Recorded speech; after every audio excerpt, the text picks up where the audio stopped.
when I'm receiving half answered question, half responses, and the administration hands over a proposed, this is not even an itemized budget. I almost feel disrespected that they will even hand us something that's lacking so much detail. Then come to find out there's no definite that the Pompidou Center is going to occupy this white box.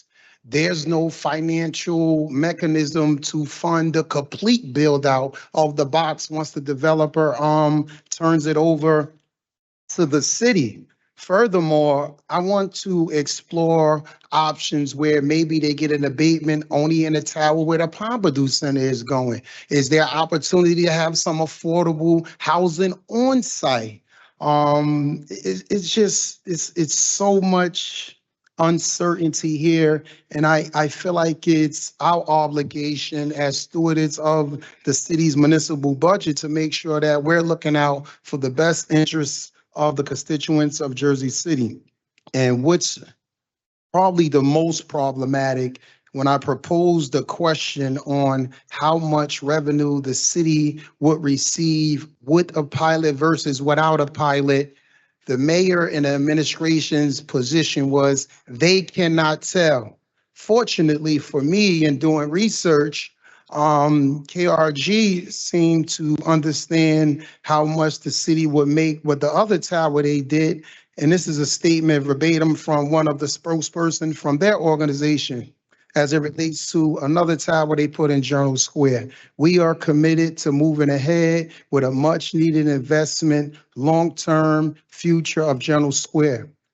We will provide nearly 4,000 union construction jobs, a plaza, and 180 million in tax revenue for Jersey City over 30 years. How is it that they can have a projected amount of dispersed tax revenue, and as an administration, we can't calculate what money is coming in? It tells me one or two things. Either they didn't do their due diligence as it relates to getting the proper financial information, or they're dismissive of the financial information and they're withholding it from the council. So in light of all that, on top of what my councilman colleague Bogiano said, I want a motion to table this at least until the next meeting.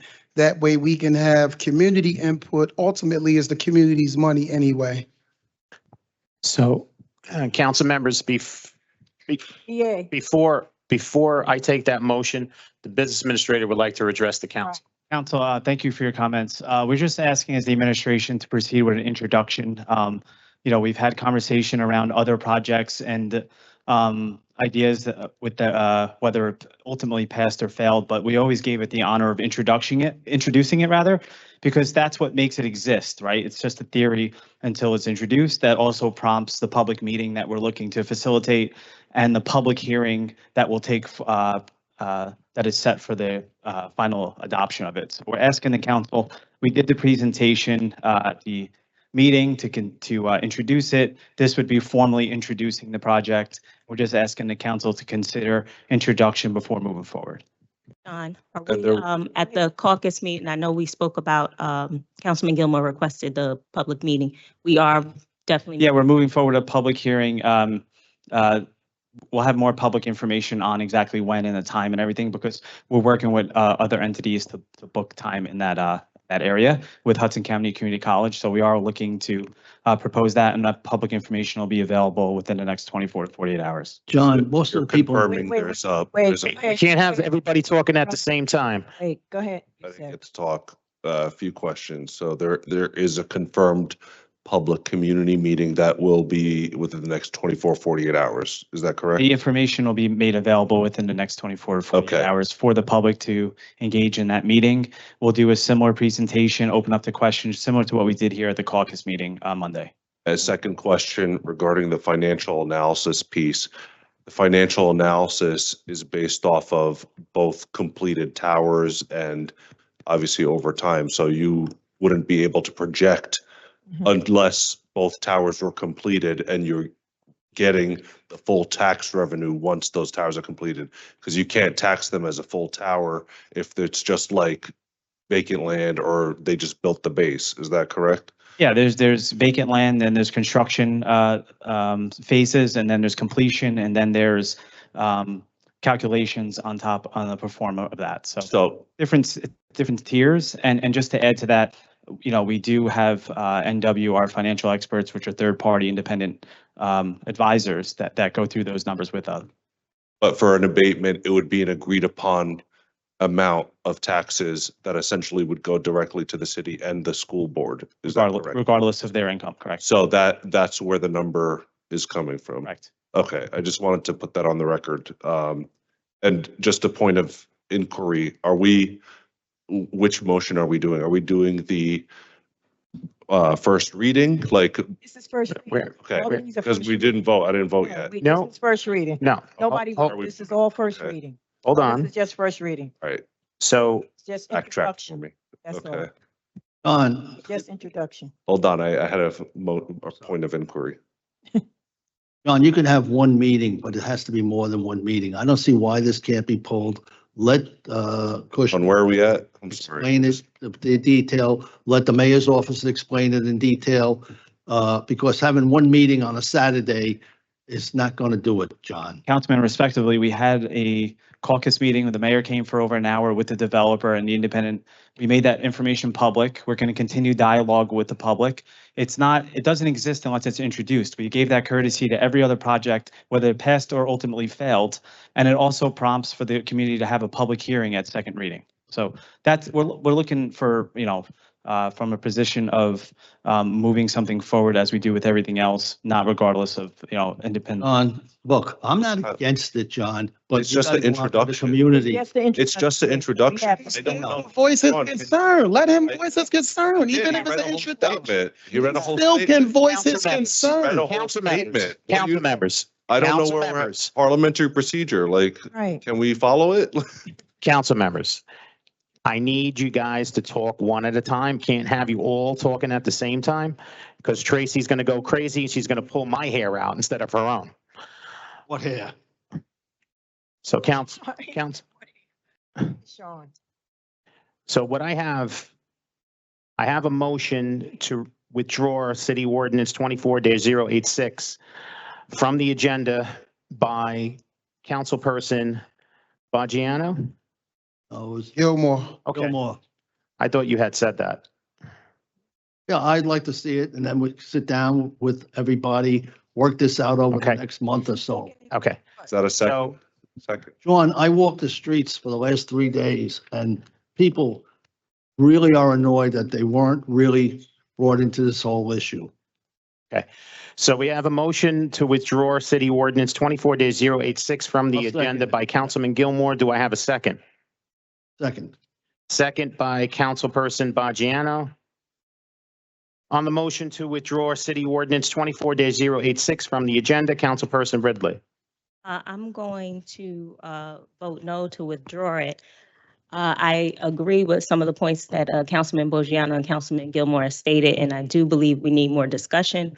I'm glad that the administration is committing to that meeting, and I believe that as a council, we can introduce. I'd like to hear what the public has to say during public comment. So that's one of the reasons why I want to move forward with introducing it. But additionally, if we don't want to move forward at the next meeting with a vote, we do not have to, and we can pull it at that time. So I'm going to vote no to withdraw it. Councilperson Prinzary. So knowing that there are additional meetings planned, knowing that this has been part of a conversation for a little bit of time now, and knowing that we can't discuss it as a council if we don't introduce it, we cannot get the full public comment back if we don't introduce it.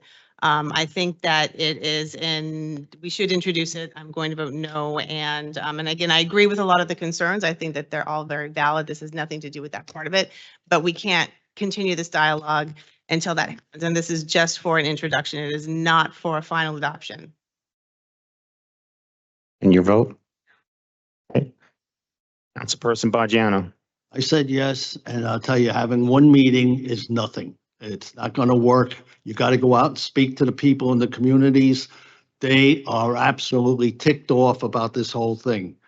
And, you know, it was brought out improperly to the people, and people are tired of it. There's so many issues going on in the city right now, especially in Journal Square, that it's a major issue. So you want a carrot? You want to do it this way? I think you're wrong. I think that the people involved in this and the development side should understand that they have to go to the community, explain things in detail. Okay. I just got a word again that the audio is out on the live stream. I thought we corrected that. Can people hear well, I don't know who I'm asking now. Does anybody have it up in the chambers that they can hear the meeting?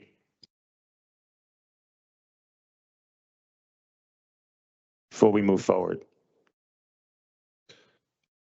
I did receive a complaint that it was not working, that there was no. How long ago, Councilman? 6:15. Yeah.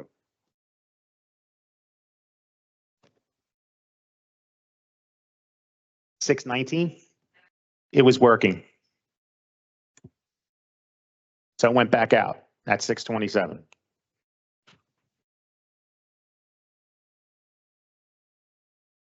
We just got confirmation that it's being heard. Okay. Okay. All right. So just for everybody at home who was during the live stream, motion to withdraw ordinance 24-086 was from the agenda was made by Councilman Gilmore, seconded by Councilperson Baggiano. The vote for Councilperson Ridley was no, Councilperson Prinzary, no, Councilperson Baggiano, yes, and we're at Councilperson Saleh. I believe reasonable minds can disagree, and I believe that Councilman Gilmore and Councilman Rich Boggiano have nothing but love for Jersey City in their hearts. I think that we will continue to discuss this as a community. We have been discussing it.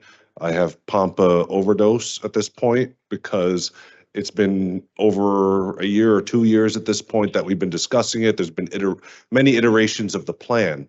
Now, this current iteration of this proposal is going to go through the same process. We're going to introduce it. We're going to have the public discussion, and yeah, we're going to have a community meeting. So I don't see how we're going to change the rules just for, this. So with that, I vote no on tabling a first reading ordinance. And for those at home, first it's introduced, and then the second reading is when everyone would vote on the ordinance. So, I don't understand. So- We pull ordinances all the time. Let them talk. I mean- Let them talk, Rick. So council members, let's make sure we're using the correct terminology. It's not tabling, it's Okay. withdrawing the Apologies. ordinance because we didn't even vote on it yet. So where the motion is to withdraw the ordinance from the agenda. got it. All right. Councilperson, that's okay. Councilperson Solomon. I appreciate the folks who have brought the Pompidou forward, and I understand why they're pushing for it. I think everybody wants world-class arts accessible to all, and I've been public with my opposition to the proposal before the council. At the end of the day, we've seen the difficulty in moving this project forward. We're 3 years in from the original announcement and have already had a number of serious pitfalls. The city is making an extraordinary financial commitment through both the abatement and then if the museum moves in through the funding of the annual operating costs.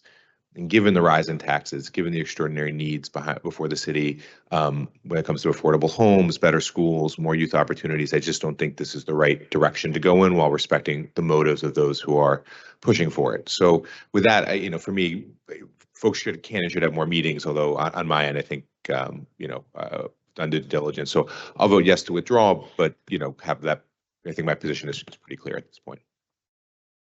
Councilperson Gilmore. Yes, I'm going to vote yes to withdraw. Oh God. It just really amazes me.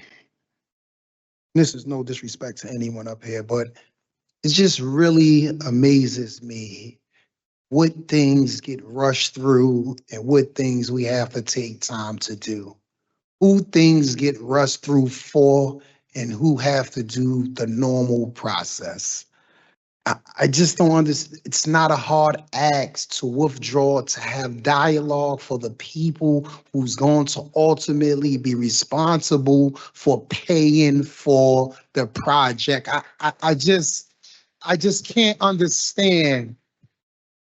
Like, how is that a hard ask? With the way it's set up now, you vote to introduce it.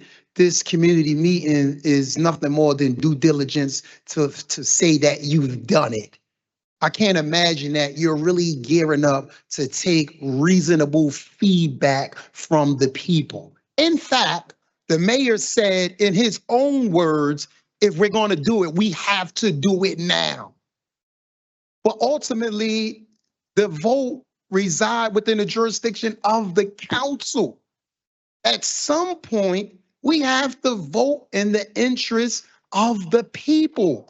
And if the people are asking for more community input and more dialogue, then why can't we give them that? At the very least, push it back one measly meeting. So I vote aye to withdraw it, Sean. Thank you. Councilperson DeGise. I understand the feelings on both sides here. I know that it's a short turnaround, but I know that the timeline of construction and the architectural drawings is coming into play here too. And I don't know if it's too much to ask for the public meeting to also include the consultant from Pompidou. Being that a lot of the issues that the community has brought up, at least, to me and on social media, is the hardship that the city might have to take on if the museum and this cultural center isn't going to be, funded by revenue. How is that nonprofit board going to be formed like Liberty Science Center has? And I think some of the concerns are giving tax money to the arts that, have been around the world and not the local arts. So I think this isn't just about the abatement. I think it's more about granting the abatement, but it's about the center itself. So if a consultant from Pompidou can be present, I think that would be important for the community. Yeah, the administration is confident that we could have a representative from that. Similar to the professionals we had here at the caucus, we'll make sure that they're included as well. With that being said, I vote no. You said you vote no? Thank you. Councilperson Rivera No. and Council President Waterman. No. Motion to withdraw ordinance 24-086 from the agenda fails. 3-6 with council members Baggiano, Solomon, Gilmore voting yes, and the rest voting no. Before I take a vote on items 3.1 through 3.10 for introduction, Business Administrator 3.4, as I understand, is going to be withdrawn. Yes, thanks, Councilman. Council, shifting. Council, this ordinance is pertaining to our Central Avenue location for the seniors and some of the staff there. We put this together with some conversation with the law department and the department, but we still want to go through the process of traffic and transportation that we formalize with every Chapter 332 change. So we just want to make sure we follow suit. So we're just going to ask to carry it one meeting and proceed from there. Okay. The other ones. All right, council members, with that being said, I'll be taking a vote on items 3.1 through 3.10, with the exception of 3.4, which has been withdrawn for introduction. Councilperson Ridley. Aye for introduction. Councilperson Prinzary. Aye for introduction. Councilperson Baggiano. Abstain on 3.10, aye for the rest. Thank you. Councilperson Saleh. Aye for introduction. Councilperson Solomon. On 3.8, we're going to introduce, but just make sure we're going to do a little more study on this one before the second reading related to the parking at 16 and Danforth. And then I'm a no on 3.10. So aye on 3.1 through 3.9 and no on 3.10. Thank you. Councilperson Gilmore. Vote aye on 1 through 9, and I vote no on 10 two times. Councilperson DeGise. Aye for introduction. Councilperson Rivera Aye. and Council President Waterman. Introduction. Okay. I can just recap. Items 3.1 through 3.3 are introduced unanimously 9-0. Item 3.4 has been withdrawn. Items 3.5 through 3.9 are introduced unanimously 9-0. Item 3.10 is introduced 6-1, with Councilperson Baggiano abstaining and Council Members Solomon and Gilmore voting no. So again, that is 6-1 on introduction. Okay, before we move on to our second reading ordinances, I believe we did speak about this at the caucus, or it was just brought to me that we were going to defer to a couple of resolutions. We have some special guests in the audience. So I believe we're going to be deferring to items 10.4. I'm going to do a compound motion to defer to items 10.4, 10.9, 10.10, and 10.11. May I have a motion? Motion. Motion made by Councilperson Saleh. May I have a second? Second by Council President Waterman. And just a reminder to make sure that the council members' mics are on because we can't hear your vote, especially the people who are watching at home. So the motion to defer to items 10.4, 10.9, 10.10, and 10.11 was made by Councilperson Saleh, seconded by Council President Waterman. On the motion to defer, Councilperson Ridley. Aye. Councilperson Prinzary. Aye. Councilperson Baggiano. Aye. Councilperson Saleh. Aye. Councilperson Solomon. Aye. Councilperson Gilmore. Aye. Councilperson DeGise. Councilperson Rivera. Aye. And Council President Waterman. Motion to defer to items 10.4, 9, 10, and 11 is approved unanimously 9-0. Okay, so first resolution is 10.4. Resolution 24-652 is a resolution honoring Osman Ghani as a community leader of excellence. If you would just allow me.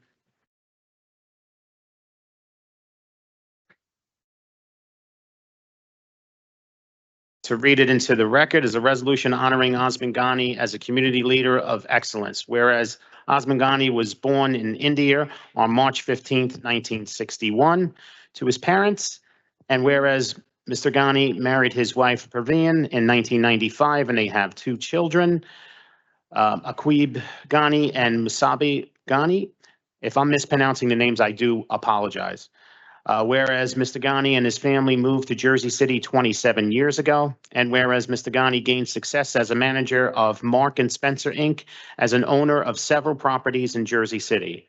Whereas Mr. Ghani is known for his kindness to others and the founder of Moon Welfare Association, whose mission is to help the underprivileged people in India. And whereas Mr. Ghani, who enjoys serving the community, became a public servant and works for the city of Jersey City as a code and compliance inspector. Thank you for your service. And whereas Mr. Ghani continues his dedication to care and serve others as an executive board member, a public relations officer of the Indian American Hudson County Senior Citizens Association. And whereas Mr. Ghani is well known and well respected and has been elected 3 times as Democratic committee person and is on the board of the Jersey City Economic Development Corporation. And whereas Mr. Ghani has been a faithful servant to his Indian culture, a public servant for the city of Jersey City, a Democratic representative in his neighborhood. And now therefore it be resolved that the Municipal Council of the city of Jersey City hereby honors the life, dedication, leadership of Osman Ghani in recognition of his accomplishments and kind-hearted nature on the momentous occasion of the 2024 Indian flag raising. Go on.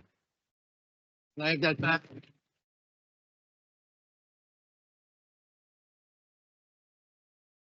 Yeah, right. Okay, council members, before we celebrate, see, we clapped again a little before we put the cart before the horse here. Let's take a vote on resolution 24-652 and to make sure that we're approving it. Councilperson Ridley. Congratulations, and I vote yes. Councilperson Prinzary. Congratulations, Ozzy. Thank you for your exemplary public service, your service to your community, and your friendship. I vote. Councilperson Baggiano. Ozzy, I don't know about this. No, Ozzy, look, I drive you crazy. You are one of the best city workers in Jersey City. I call you every day, sometimes 2 and 3 times, and every time I call you, you go out and take care of the problems. You are the best inspector in all of Jersey City and probably in the whole state of New Jersey.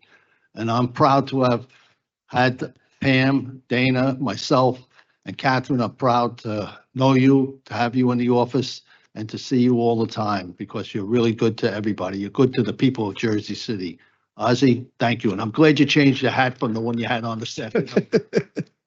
Thank you, Councilman. What's your vote, Rich? Oh, you want me to vote yes for him? I'm not telling you how to vote. Of course, I'm going to vote for Ozzy. Councilperson Saleh. Ozzy, you are a pillar in the community. I am lucky enough, well, the city's lucky enough to have you as a friend.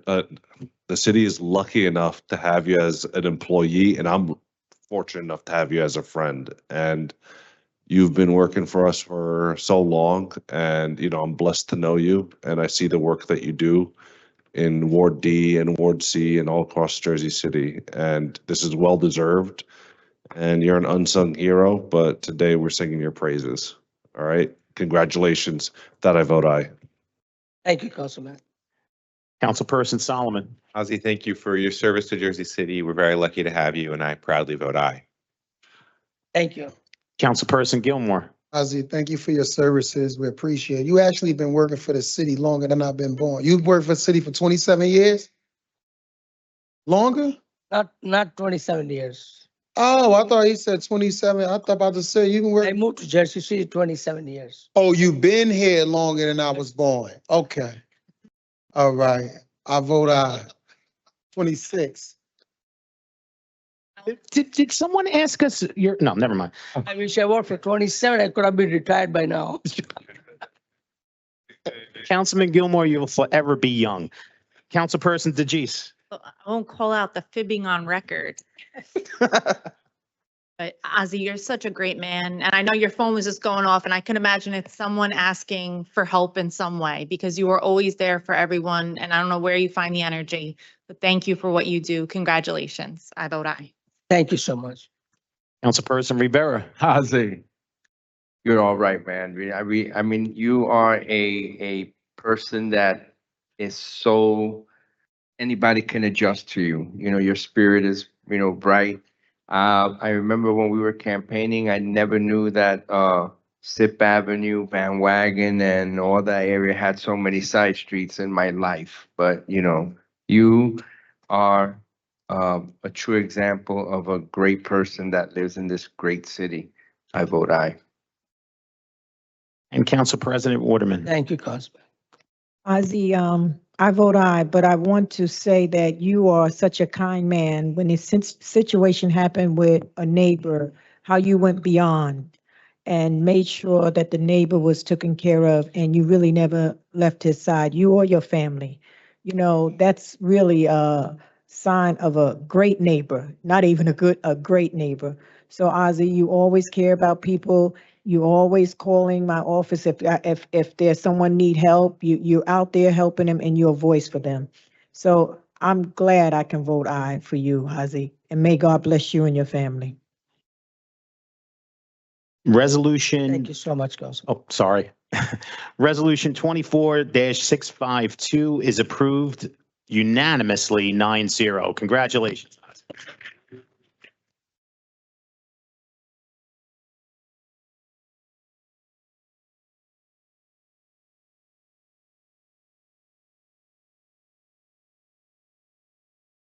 All right, Ozzy, to put you on the spot a little bit, would you like to say a few words to the council and to the members of the public?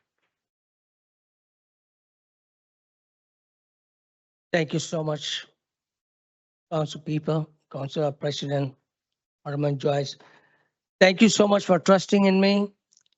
And I really wanted to thankful to my family, as well for the full support. I always wanted to help people who's really in need because I'm a committee man being selected. And this is my city, just a city. I feel this is my hometown, 100% to care for the people who really need and to serve them as much as I can. And at the same time, I appreciate all the help and support from my council people in the city of Jersey City. I love the city. Thank you so much.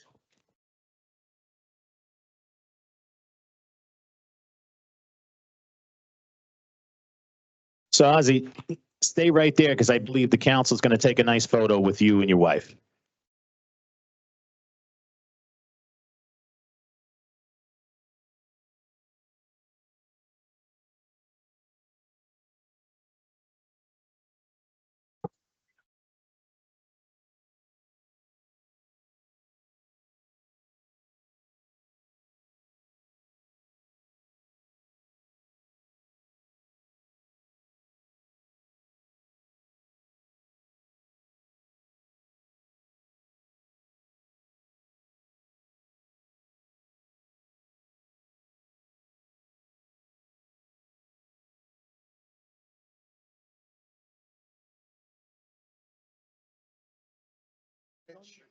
Oh. Oh.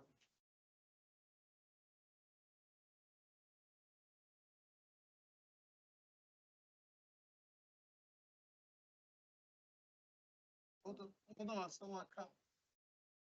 Okay.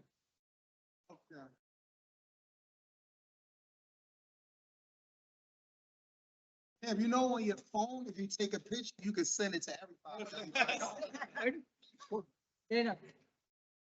Yeah.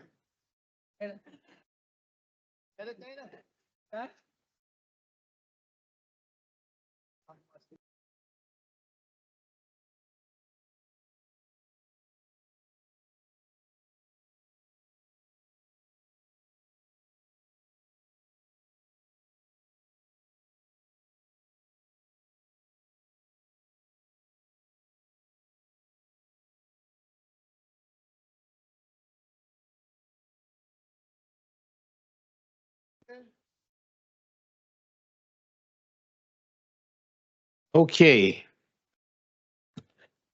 Our next resolution that we defer to is item 10.9, City Resolution 24-657.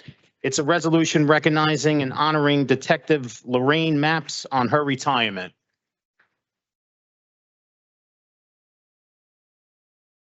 Councilman Solomon, not to put you on the spot, but I believe you have the honors to read that into the record. All right, it is my honor to read the resolution to the record. So, whereas the City Council of Jersey City deems it necessary to highlight the accomplishments and bestow honor on city residents who are committed to excellence and consistently strive to improve the community. And whereas Detective Lorraine Mapps is a 20-year veteran of the Jersey City Police Department. She was born in New York, raised in the West District of Jersey City, attended PS 37 and PS downtown, PS 33 and PS 38 elementary schools. She then graduated with honors from Snyder in 1993. Detective Mapps furthered her education by attending Douglas College at Rutgers, where she studied public health along with Puerto Rican and Caribbean studies. Prior to joining the police force, she audited medical records, and as an auditor, she collected pertinent information used to track health trends in the state. Whereas Detective Lorraine Mapps joined the Jersey City Police Department on October 29, 2004. Her career in law enforcement began in the Patrol Division in the North District. Shortly thereafter, she was transferred to the East District, where she spent the majority of her career. Patrol Division in the East gave her the opportunity to serve the community in various capacities. Her early years of service included, but were not limited to, calls for service, bicycle patrol undercover assignments, assisting the HCPO, Law Enforcement Explorers Mentor, School Resource Officer, Megan's Law Unit, LGBTQ+ Liaison, Resiliency Officer, Detective with the SVU, and the East Investigative Units.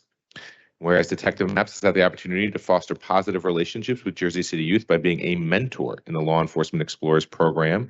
It provides young men and women from the city's diverse communities with an introduction to a career in law enforcement or criminal justice. She was very pleased to learn years later that a handful of students in the program are now successful officers today. This experience educated Detective Maps on the many issues youth face in Jersey City. Years later, it was only fitting that she became a school resource officer at Ferris. As a school resource officer, it afforded Detective Maps the opportunity to have personal interaction with youth grades 9 through 12. She was in the position to positively inspire students and shape their future. She was also able to educate and illustrate to the youth that law enforcement officers were regular people just like them. This is one of her favorite experiences as a law enforcement officer. The fact that she was able to make a difference in a child's life is something she holds very dear to her heart.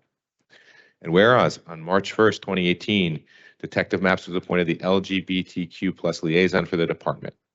Unsure of what her responsibilities would be, she took the position with excitement. Being a woman of color and identifying with the LGBTQ+ community, she was eager to serve in a new way. As liaison, she took an oath to trust and promote a positive working relationship between law enforcement and the community through education and outreach. She serves as the North Jersey point of contact for fellow law enforcement liaisons throughout the state, and her continued efforts as a liaison, she has participated in a working group that contributed to the Attorney General directives on LGBTQ+ education in law enforcement. And whereas Detective Lorraine Maps has participated in the working group regarding LGBTQ+ training for new law enforcement recruits, Lorraine has not only been committed to fostering positive relationships with the LGBTQ+ community and law enforcement, she's also committed to fostering the same positive relationships between LGBTQ+ officers and their peers. Although serving in the community is paramount, she has also shared the vision with her fellow liaisons to support one another in the workplace. And whereas Detective Maps continues to dedicate herself to the Jersey City Police Department with efforts as an officer in community safety and bridging the gap between community and law enforcement. Now, therefore, be it resolved by the City Council of Jersey City that on Friday, November 1st, 2024, we congratulate Detective Maps on her well-deserved retirement and wish her many years of happy adventure in the future. Your dedication knows no bounds, and your presence and commitment will be missed. Congratulations, Detective Maps.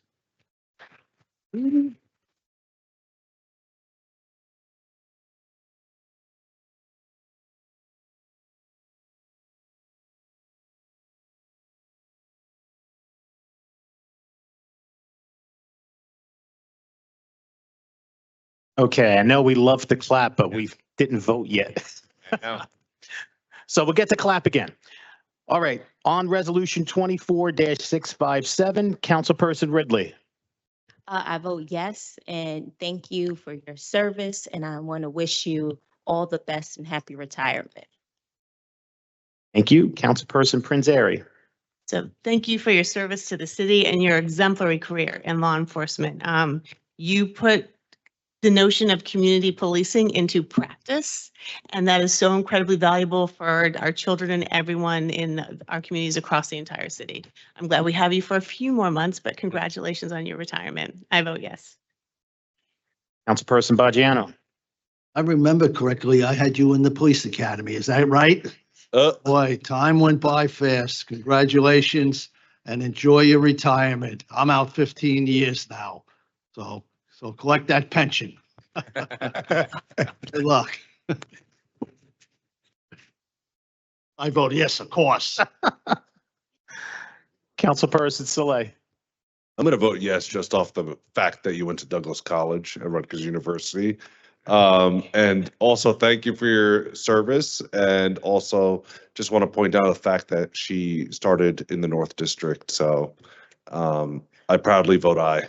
And thank you so much for everything you've done for Jersey City. Councilperson Solomon. But remember, spent most of the time in the east and Ferris and downtown. Thank you, Detective Maps. You are, as Councilman Prinzary said, a model for what we want policing and law enforcement in Jersey City to look like. Every time we see you out at events, whether it's Pride or Community Fair, you're always such a positive example for our city. So this is a well-deserved acknowledgement. Enjoy your retirement. Take more than one cruise. And I proudly vote aye. Councilperson Gilmore. Yes, I'm going to vote aye. She's a 38 alumni as myself, a Rutgers alumni as myself. And I know it's a hard job being an officer. You know, it's one of those things I can never do. So I commend you for all of your commitment and all of your years of service. And we will miss you. But thank you for everything and congratulations on all of your endeavors. I vote aye. Thank you. Councilperson DeGise. I vote aye. Congratulations. Thank you for your service, and I hope in your retirement you get to continue your work in Jersey City.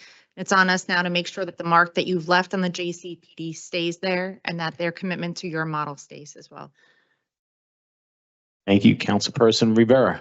Boricua, you're gonna be missed, you know, and not only, you know, the Jersey City Police Department is going to miss you. All those lives that you touched while you were a school resource officer, that example that you gave to them, those guys are gonna miss you too. Should be very proud of yourself, as I am extremely proud of you. Thank you so much for what you did for our great city. I proudly vote aye. And Council President Waterman. Thank you for your service. Thank you. Thank you for entering into a profession that was quite challenging for women to enter in, and you held your head up high and you did it with grace. Thank you. Thank you for all the young girls that will look back and realize you paved the way for them. Thank you. Truly do thank you. And have a good retirement. Do what you want to do. Nobody have to bother you now. Congratulations. I vote aye. Okay. City Resolution 24-657 is approved unanimously, 9-0. Congratulations. Enjoy your well-deserved retirement.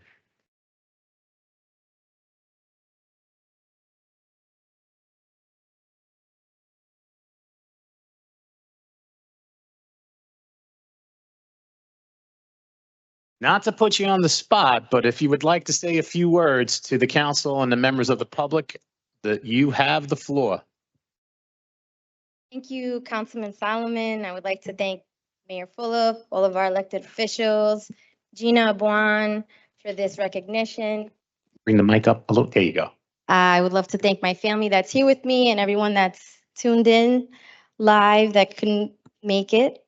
Congratulations to all the other recipients. I'm grateful to have been able to serve the community with 20 years of police service and representing the Jersey City Police Department as a LGBTQ law enforcement liaison for several years.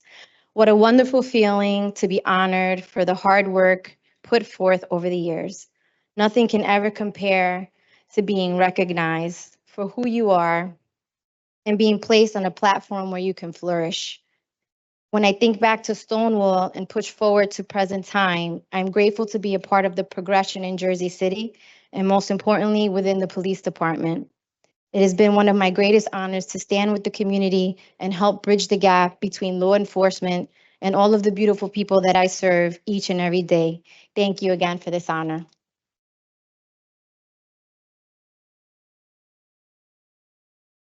If you could just stay there for a moment, the council is going to come down and take a picture with you guys.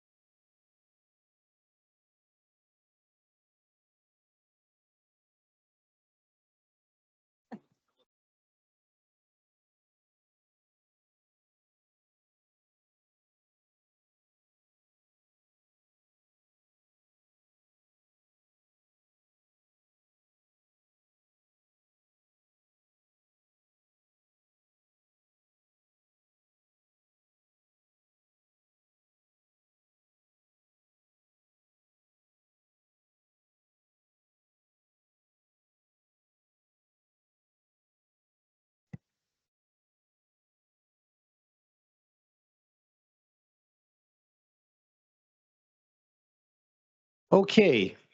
Our next resolution that we defer to is item 10.10, resolution 24-658, is a resolution recognizing the contributions and achievements of Eddie Baez. And I have the pleasure of reading Eddie's resolution into the record. And if you would allow me to do so. Hello, Eddie actually had a family emergency, so I'm accepting for him. Okay. All right, so resolution recognizing the contributions and achievements of Eddie Baez. Whereas the city of Jersey City highlights the accomplishments and bestows the honor on city residents who are committed to excellence and consistently strive to improve the community. And whereas Eddie Baez, a native New Yorker, moved to Jersey City in 2007. In 2009, he co-founded the online Facebook group Gay Neighborhood Jersey City with his husband, Eric. They created Neighborhood Jersey City as a social club for the LGBTQ and ally communities to foster friendships and connect with neighbors in their new city. The group has grown significantly from around 300 members in 2012 to over 4.2K members in 2024. And whereas in 2014, Eddie Baez became the producer of the Jersey City LGBTQ Pride Festival, which has been since expanded to over 40 events in August and includes several events throughout the year. In 2021, Joseph Cameron joined him as a co-producer. Last year's festival, held on August 26th, attracted an estimated 20,000 attendees with over 25,000 people participating in the month-long festivities. And whereas while JC Pride and Neighborhood Jersey City are passion projects for him, Eddie Baez's career has been dedicated to the field of HIV/AIDS services.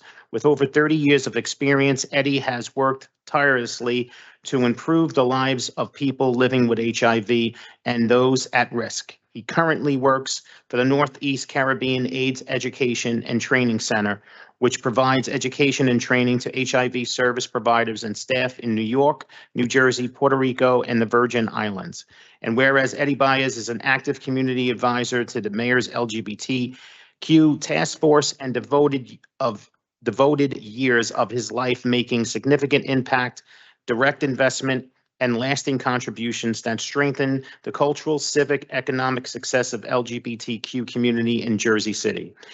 And now therefore it be resolved, the City Council of the City of Jersey City do hereby proclaim and recognize the outstanding contributions and commitment of Eddie Baez to Jersey City and to the LGBT community. Council members, let's take a vote on Resolution 24-658. Councilperson Ridley. Thank you for your contributions to Jersey City, and I vote aye. Councilperson Prinzary.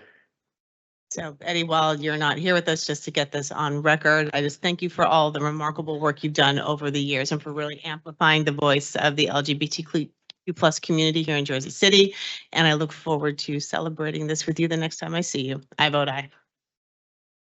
Councilperson Baggiano. Thank you for all you've done for the city, and I vote aye. Councilperson Saleh. I want to first say that I hope that whatever the family emergency is, that everything is okay or turns out okay. Second, I want to thank Eddie for all his service to Jersey City, making Jersey City one of the most LGBT, if not the most LGBTQ+ friendly city in the country, in the United States of America. And he laid the foundation for that and speaking up for marginalized voices within Jersey City. And that changes the world, not just Jersey City. So with that, I vote aye. And I thank you, Eddie, when you watch this, play it back. Thank you for everything you've done for us.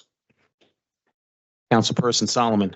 Yes, obviously, Eddie, we're thinking of you, hoping everything is all right with the family, and we're just deeply grateful for your extraordinary service to Jersey City. Just kind of an exemplar of a community leader, has done so much for so many, has done so much for Pride, and has really, been a voice of integrity and honesty and commitment in Jersey City. So well deserved, Eddie, and hopefully we'll all see you in person very soon. So I vote aye. Councilperson Gilmore. I vote aye. Eddie, thank you for your advocacy, your community involvement. Hopefully everything is okay with him and his family. Thank you. Councilperson DeGise. I vote aye. Please send him our love, and I want to echo Councilman Slay's sentiments that this city would not be as LGBTQ friendly as it is without him and his hard work. And it was hard work, not just for the city, but the countywide initiatives that he worked on too. So please thank him and send my love. Councilperson Rivera. Yeah, definitely, give him our love for his family, but I need you to tell him something. Eddie is the freaking man. Eddie is amazing, just pure. That guy, you call him anytime, he's there, for whatever. He loves his community and he's engaged with his community and he does it from the heart. Not that many people do that. Eddie is priceless. I vote aye. Council President Waterman. Eddie, my prayers is with you and your family. Eddie, I want to thank you for your courage. So often, organizations pan forth because people were bold enough to say, this is who I am. And during those times when it was challenging, Eddie, you was always in the forefront, not just you, but it was a group. And so tonight we honor you, but this is less like an ice in a bucket, so to say. And because what you have done, for your community is simply amazing. It's bold, and that's what we need in America. We need people who will be bold to change the course of history. So Eddie, congratulations. I vote aye, and my prayers are with you and your family. City Resolution 24-658 is approved unanimously 9-0. Congratulations, Eddie.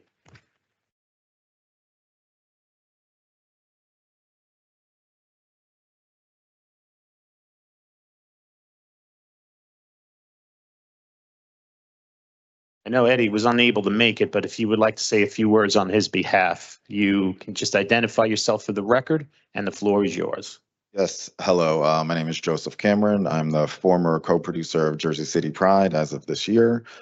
So a few things about Eddie. For over 10 years, Eddie Baez has been a producer of the Jersey City LGBTQ+ Pride Festival, helping countless people and financially supporting artists and businesses locally and beyond.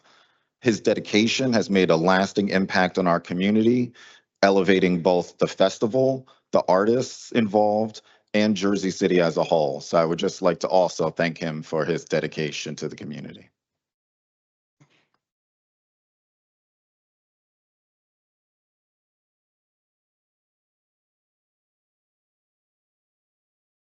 All right.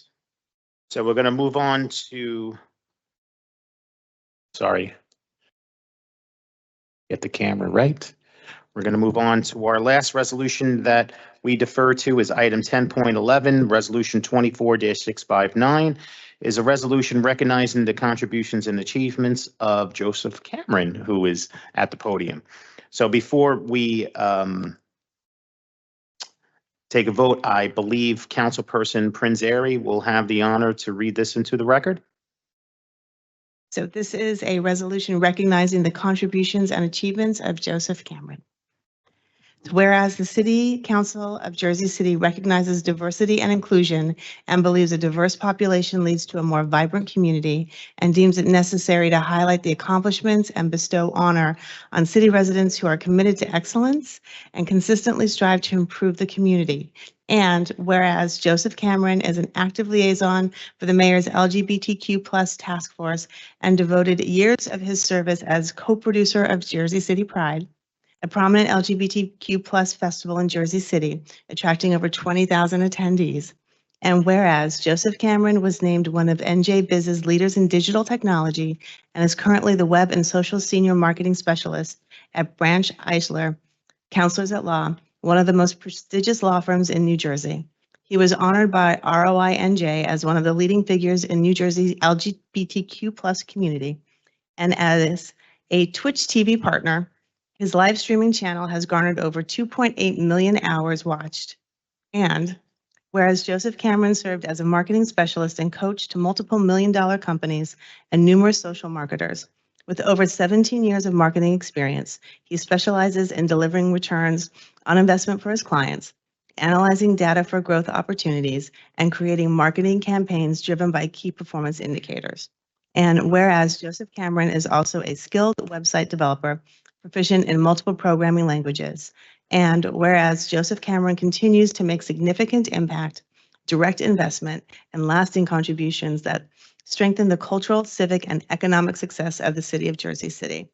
Now, therefore, be it resolved that the City Council of the City of Jersey City do hereby proclaim and recognizes the outstanding contributions and commitment of Joseph Cameron to Jersey City and to the LGBT+ community.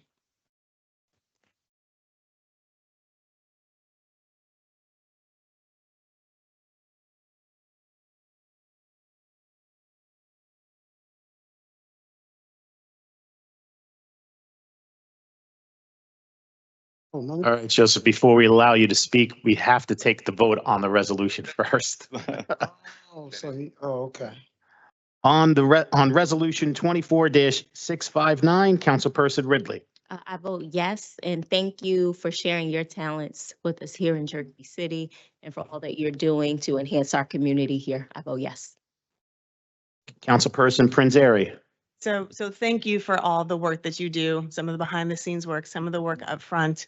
You've done some outstanding, remarkable things that help, again, like Eddie and like Lorraine, elevate the voices of the LGBTQ plus community. And that is as diverse as we are as a city. So I proudly vote aye. Congratulations. Councilperson Baggiano. Congratulations, and I vote aye. Councilperson Saleh. Joseph, you're a trailblazer, trendsetter, goal-getter, making the world better by better and better, increasing our pride post by post, word by word, and letter by letter. I proudly vote aye. Ooh. I did something unorthodox. That's it, whatever. I tell you, Something out of the box. sounds like you might get a record deal. Councilperson Solomon. Hey, Joe, everything that I've had the pleasure of working with you on or being contextual has just been done to the highest standard. Always focused on the community, always focused on just delivering incredible things for Jersey City. So it's a well-deserved honor. We are so lucky that to have you here, and we can't wait to see what more you're going to do in Jersey City. So I very, very proudly vote aye. Councilperson Gilmore. Joe, thank you for everything. I probably vote aye. Councilperson DeGise. I vote aye. Thank you for everything you do, and please keep up the good work. Councilperson Rivera. Keep up the fantastic work. I definitely vote aye. And Council President Waterman. Thank you for what you do and thank you for being who you are. I proudly vote aye. City Resolution 24-659 is approved unanimously 9-0. Congratulations, Joseph. Well deserved.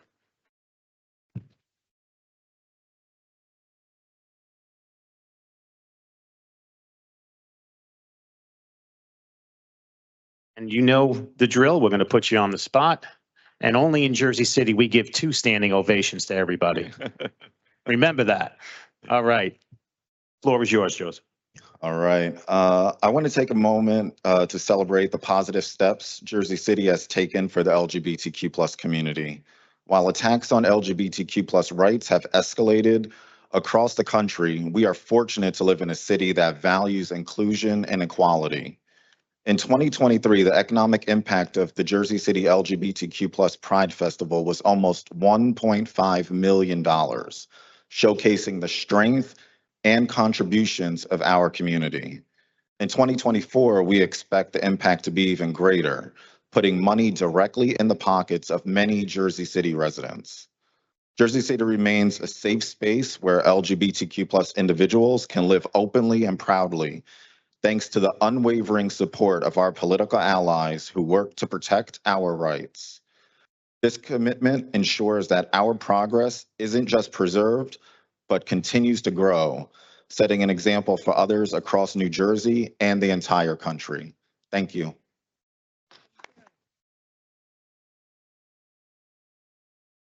Joseph, if you wouldn't mind just staying there, because I believe the council is going to come down, present you with a resolution, and take a few photos.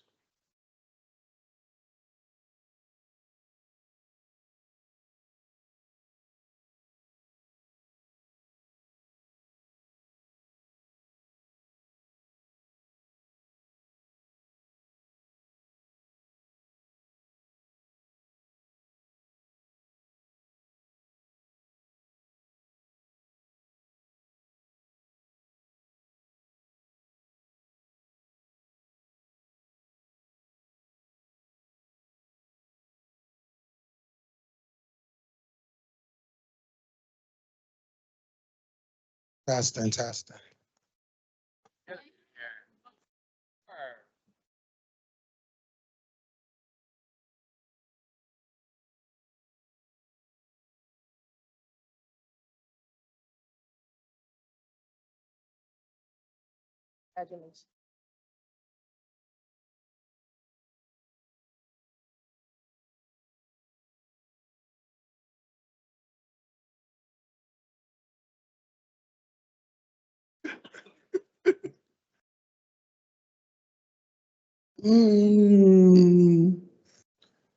All right, while the council members are making their way back up to the dais, we are now going to move on to our second reading ordinances.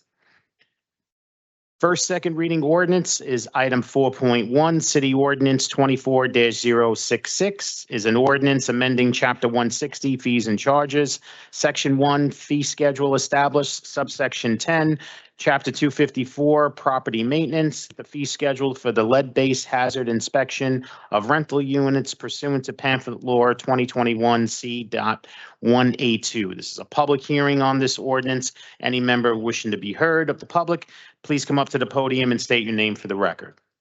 Motion. Second. Motion to close the public hearing on City Ordinance 24-066 was made by Councilperson Rivera, seconded by Council President Waterman. On the motion to close the public hearing on City Ordinance 24-066, Councilperson Ridley. Aye. Councilperson Prinzary. Aye. Councilperson Baggiano. Aye. Councilperson Saleh. Aye. Councilperson Solomon. Aye. Councilperson Gilmore. Aye. Councilperson DeGise. Aye. Councilperson Rivera. Aye. And Council President Waterman. Motion carries 9-0 to close the public hearing on City Ordinance 24-066. For final consideration and adoption of City Ordinance 24-066, Councilperson Ridley. Aye. Councilperson Prinzary. Aye. Councilperson Baggiano. Aye. Councilperson Saleh. Aye. Councilperson Solomon. Aye. Councilperson Gilmore. Aye. Councilperson DeGise. Aye. Councilperson Rivera. Aye. And Council President Waterman. City Ordinance 24-066 is adopted unanimously 9-0. On to our next second reading ordinance, item 4.2, City Ordinance 24-068 is an ordinance amending and supplementing Chapter 263, Article 4, Retail and Commercial Premises to prohibit the distribution of plastic straws and non-reusable food and beverage accessories by food service establishments. This is a public hearing on this ordinance. Any member wishing to be heard, please come up to the podium and state your name for the record.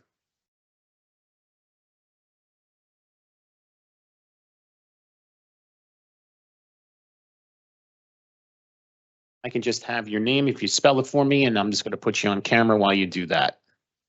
Sure. My name is Erica, Erika. Last name is Bosak, B as in boy, O-S as in Sam, A-C-K. A-C as in carrot, K as in koala. Thank you. You may proceed. Thank you. Good evening, council members. Thank you for the opportunity to speak today. As I mentioned, my name is Erica Bosak, and I'm the policy attorney for Clean Ocean Action, which is an environmental nonprofit whose mission is to improve and protect the marine water quality for the waters of the New York Bight, which is that inward curvature of the New Jersey and New York coastline. I'll be speaking mostly in my professional capacity tonight, but I also wanted to add that as a Jersey City resident, I really appreciate the council taking this matter on and working with stakeholders on the language of the ordinance before it was introduced. So first, these single-use ordinances are a huge win-win for businesses and the environment. Many consumers don't want these items that businesses are spending money to provide. And I'd be surprised if any of us in the room tonight don't have an ever-growing pile of plastic utensils, chopsticks, and sauce packets gathering dust at home or work. Some may not bother to waste the space and just throw these unwanted items away instead. And in either case, a manufacturer produced and packaged those products and shipped them to the food service establishment, and those resources were wasted. It's also easy for those items not to be disposed of properly. We see thousands of them ending up on New Jersey beaches as litter. To be exact, in my organization's 2023 Beach Sweep Litter Cleanup events, which is just 2 days for 3 hours each day, we collected 2,226 plastic forks, knives, and spoons, and 1,338 plastic and foam takeout containers. I do appreciate that you included those extra food containers as well in the ordinance. So it's clear that we need an ordinance to reduce the amount of these items going into the waste stream by reducing the amount that consumers are receiving, often unnecessarily. But I would be remiss if I didn't bring up that the ordinance would have been more effective without the exception for non-plastic alternatives. Reducing the amount of unnecessary waste is always preferable to substituting it, even with a more eco-friendly material than plastic. I won't get into the weeds, but depending on the material, there will likely be concerns about production methods, land use, recyclability, and compostability. And it's unclear from the language as written whether those plant-based plastic-like materials would count as non-plastic. You may already know that compostable plastic is expressly not allowed in the municipal composting collection bins in Jersey City, like the one right outside this building. And that's because there are no industrial composting facilities in the state that can currently process that kind of material, and that like plasticky material doesn't break down like organic material does. So it's then treated as contaminants by both composters and recyclers. Most importantly though, and to simplify, a lot of these non-plastic materials would still end up unused or thrown away. Non-plastic waste is still waste. The exception also doesn't mesh with including chopsticks in the list of utensils that can only be provided upon request, because those are often already made of wood or bamboo. And chopsticks should definitely be included in the list of covered utensils. Thank you, Erica. Time is up. Oh, thank you. This is still a public hearing on this ordinance. Any member of the public wishing to be heard, please come up to the podium and state your name for the record. You can just spell your name for me, and for our court reporter, I greatly appreciate it. Marta Young. First name? Marta. Marta. Marta. Young, Young. Thank you so much, Marta. Thank you very much. I am here representing Clean Water Action. And I just want to thank you all for all of your work for Ordinance 24068, commonly called Skip the Stuff. This is, as Erica just said, this is such an incredible triple win for everybody. Restaurants save a lot of money by not unnecessarily providing cutlery and condiments that customers more often than not take home and proceed to throw away. Over 40 billion single-use utensils are discarded in the United States yearly, and more than half of those are never ever used. So it's an absolute unnecessary burden on the restaurants. And then customers are thrilled not to have that junk drawer that so often gets filled, or the back of the refrigerator. At least in my case, I take the cutlery and I take the condiments and I put it in the back of my refrigerator until it expires and I have to throw it away. But the environment is also greatly impacted. Plastic does not biodegrade. It breaks down into micro and nanoplastics that end up in our water that we drink, the air we breathe, and the food we eat. They leach toxins, unnecessary chemicals that create cancers, and all sorts of fertility and mental health issues that's unnecessary. And I just want to thank you all very, very much for all your work. I know you have put forth a lot of work getting the language right in this bill. We're working on state legislation now, and we now have in the state of New Jersey over a dozen municipal towns with this ordinance, and you all, Jersey City is such a leader, and it is wonderful to see you guys continuing to be the leader that you are. Thank you so much. Thank you. This is still a public hearing on City Ordinance 24-068. Any member of the public wishing to be heard, please come up to the podium and state your name for the record. Motion. Motion made by Councilperson Saleh to close the public hearing on City Ordinance 24-068. Seconded, I believe, by Council President Waterman. Is that correct? Okay. On the motion to close the public hearing on City Ordinance 24-068, Councilperson Ridley. Aye. Councilperson Prinzary. Aye. Councilperson Baggiano. Councilperson Saleh. Aye. Councilperson Solomon. Aye. Councilperson Gilmore, Aye. Councilperson DeJeece, Aye. Councilperson Rivera, Aye. and Council President Waterman. Motion carries 9-0 to close the public hearing on City Ordinance 24-068 for final consideration and adoption of City Ordinance 24-068. Councilperson Ridley. For this ordinance, I do have some concerns about how exactly we would enforce it. But I know that there are currently options on the food delivery services that ask you whether you want to include additional items or not include additional items. And I also know that for some of our smaller businesses, not having to include that in every order does save them some money. So with that, I'm going to vote aye. You, Councilperson Prinzary. Aye. Councilperson Bajano. Councilperson Saleh. Great idea. I vote aye. You, Councilperson Solomon. Thank you, Council President, for bringing this before the council. And thank you to the folks who came and spoke. And, anything we can do to reduce the waste that we're producing, whether it's you're walking at Cave and Point or, go to another part of Jersey City, you see that waste and you go down the shore, you see it. And we have to do our part to preserve our world. So I proudly vote aye. Councilperson Gilmore. Aye. Councilperson DeJeece. Thank you, Madam President, for presenting this. I vote aye. Councilperson Rivera. Aye. And Council President Waterman. I vote aye. City Ordinance 24-068 is adopted unanimously 9-0. On to our next second reading ordinance, item 4.3, City Ordinance 24-069 is an ordinance amending Chapter 332, Vehicles and Traffic, Article 1, General Provisions, and Article 3, Parking, Standing, and Stopping. This is a public hearing on this ordinance. Any member of the public wishing to be heard, please come up to the podium and state your name for the record. Motion. Second.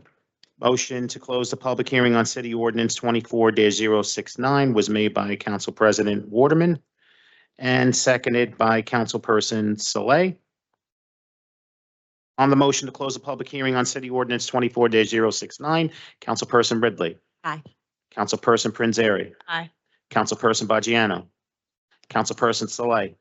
Aye. Councilperson Solomon. Councilperson Gilmore. Aye. Councilperson DeJeece. Aye. Councilperson Rivera. Aye. And Council President Waterman. Aye. Motion to close the public hearing carries 9-0 on City Ordinance 24-069 for final consideration and adoption of City Ordinance 24-069. Councilperson Ridley. Aye. Councilperson Prinzary. Aye. Councilperson Bajano.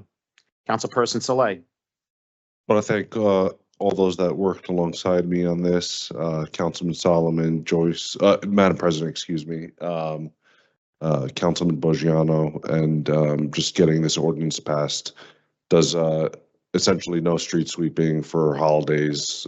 We added Juneteenth, Jewish holidays, Muslim, Hindu, etc. So this will help relieve the pressure on different communities in Jersey City. That I vote aye. Councilperson Solomon. Thank you to my colleague for moving it forward, and I vote aye. Councilperson Gilmore. Aye. Councilperson DeJeece. Aye. Councilperson Rivera. Aye. And Council President Waterman. City Ordinance 24-069 is adopted unanimously 9-0. On to our next second reading ordinance, item 4.4, City Ordinance 24-070 is an ordinance supplementing Chapter 332, Vehicles and Traffic, Article 2, Traffic Regulations, Section 332-8, prohibited right turns on red signal to prohibit turns on red at all times at the intersection of Montgomery Street and Grove Street. This is a public hearing on this ordinance. Any member of the public wishing to be heard, please come up to the podium and state your name for the record. Motion. Second. Motion to close the public hearing on City Ordinance 24-070 was made by Councilperson Rivera, seconded by Councilperson Saleh. On the motion to close the public hearing on City Ordinance 24-070, Councilperson Ridley. Aye. Councilperson Prinzary. Aye. Councilperson Bajano. Councilperson Saleh. Aye. Councilperson Solomon. Aye. Councilperson Gilmore. Aye. Councilperson DeJeece. Councilperson Rivera. Aye. And Council President Waterman. Motion carries 9-0 to close the public hearing on City Ordinance 24-070. For final consideration and adoption of City Ordinance 24-070, Councilperson Ridley. Aye. Councilperson Prince Airy. Aye. Councilperson Bajano. Councilperson Saleh. Aye. Councilperson Solomon. Aye. Councilperson Gilmore. Aye. Councilperson DeJeece. Councilperson Rivera. Aye. And Council President Waterman. City Ordinance 24-070 is adopted unanimously 9-0. On to our next second reading ordinance, item 4.5, City Ordinance 24-071. It's a franchise ordinance granting permission to Number Spot Inc. to allow the Number Spot Inc. to install a handicap entrance ramp beyond the boundary line of Lot 9, Block 18503, and for the benefit of Lot 9, Block 18503, commonly known as 539 Martin Luther King Jr. Drive. This is a public hearing on this ordinance. Any member of the public wishing to be heard, please come up to the podium and state your name for the record. Second. Motion to close the public hearing on City Ordinance 24-071 was made by Councilperson Rivera, seconded by Councilperson Saleh. On the motion to close the public hearing on City Ordinance 24-071, Councilperson Ridley. Aye. Councilperson Prince Airy. Aye. Councilperson Bajano. Councilperson Saleh. Aye. Councilperson Solomon. Aye. Councilperson Gilmore. Aye. Councilperson DeJeece. Councilperson Rivera. Aye. And Council President Waterman. Motion carries 9-0 to close the public hearing on City Ordinance 24-071. For final consideration and adoption of Ordinance 24-071, Councilperson Ridley. Aye. Councilperson Prince Airy. Aye. Councilperson Bajano. Councilperson Saleh. Aye. Councilperson Solomon. Aye. Councilperson Gilmore. Aye. Councilperson DeJeece. Aye. Councilperson Rivera. Aye. And Council President Waterman. City Ordinance 24-071 is adopted unanimously 9-0.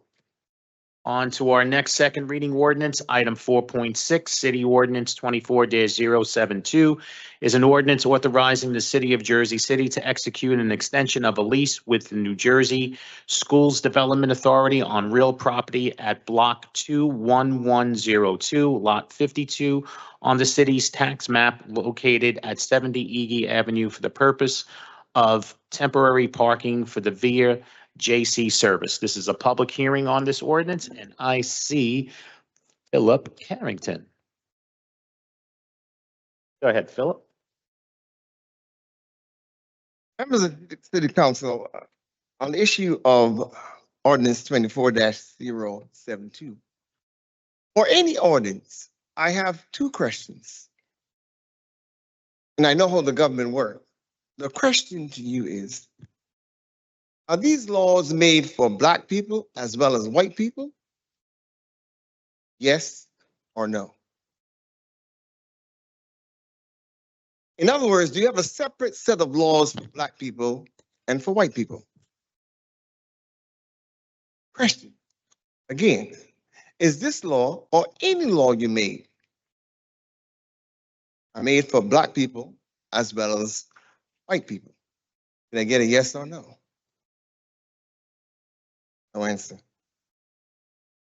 The question is, if these laws are not properly enforced, or they're questioned, or they affect Black people in a way quite different from white people, what governing body, what division, office, or section do you go to have a response?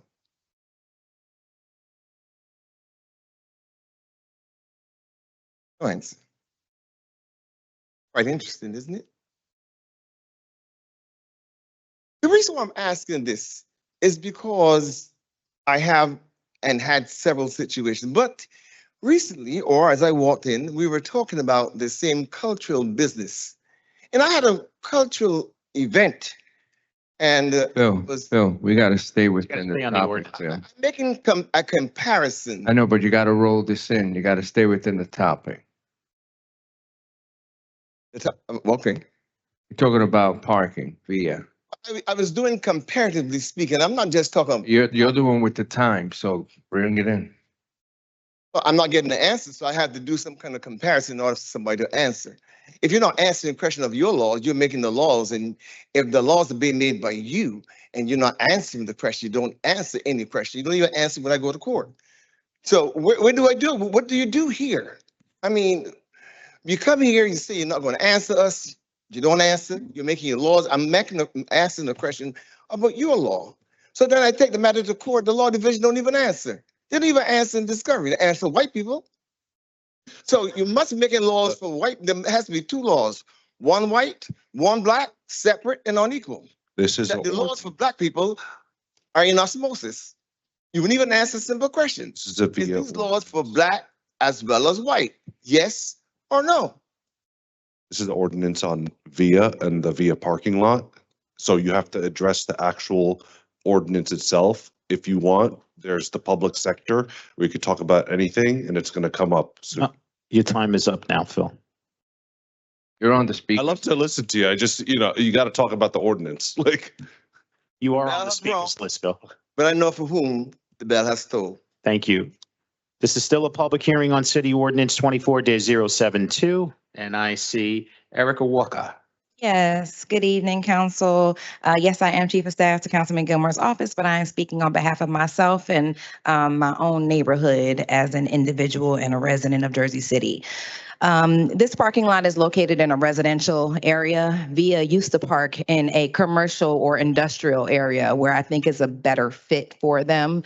This is the second time, I believe, that we have extended this parking for free. The VIA is not paying us to use this space. And I believe this is state-owned property that's deemed for educational purposes. Now, it's not our fault that, the state hasn't done anything with this property yet. But I just ask that if we are going to give away space for free to a commercial property, that it have more of a benefit to the city that it surrounds. Also, I do want to thank Mike Manzella for welcoming our council office to have a meeting with VIA to talk about marketing efforts. But I think VIA has been failing at marketing their services, especially that they get, I believe, like $2 million a year from the city to subsidize the services. I love the fact that VIA is only about $2, $2.50, $3.50 sometimes, depending on when you're using it, where you're coming from. It's a great alternative to Uber and Lyft, and it does a great job at helping us because we're losing bus lines. So I understand the initiative, but I don't think enough people know what these purple cars are for. And I think VIA needs to do a better job at advertising this awesome subsidized transportation option, especially to senior citizens, especially to disabled persons, because they do give special services to seniors and disabled persons where they'll provide door-to-door service versus everybody else where we might have to walk a couple blocks to catch a VIA car. Again, the service is awesome. They just need to do a better job at marketing it. Our office has been trying to challenge them to do more marketing, say having signs at every bus stop about what VIA is for and how to use it. And then again, emphasizing that this lot is in a residential neighborhood. So now the VIA drivers drive their own personal cars to this lot and then pick up the purple car. So you have more traffic coming to this area. They can plant more trees in our neighborhood. They can donate, to some make some type of environmental donation to the area because they're adding fumes to the residential neighborhood. I just want to emphasize that this is a residential neighborhood, not an industrial neighborhood. I think they should take their parking elsewhere, maybe along Garfield or somewhere else. That's it. Thank you. Thank you. This is still a public hearing on City Ordinance 24-072, and I see Tina. Hey, guys. Yeah, Erica, you already said it. I like that. Y'all already know that should not been in our community. Like, we have other stuff that's going on in our community, and y'all threw them cats. I guess they did exactly what you said, Mr. Phil, black and white, exactly what you said, because they damn sure put them in our community and left all the smoke in our community. And well, you live right there on the corner with the kids. I'm so surprised you even let them park right there. But hey, I see who you got back up with you. That's why in 2025, guys, we're going to have a new team and a new different attitude with my community in Ward F. I should not be out in the community for free and the purple and white people flying past, and Ms. Vern can't even put it on her phone because she don't have internet to connect to even get that. So we put stuff in our community that y'all don't even ask about. What do we need in our community? I'm running around doing outreach, doing homeless, because we got people sleeping by McDonald's and they shopping cart, and y'all got, I'm disgusted.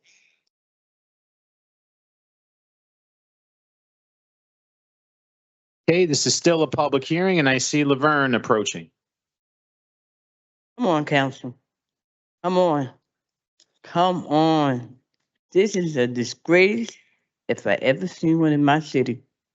Right in my hood.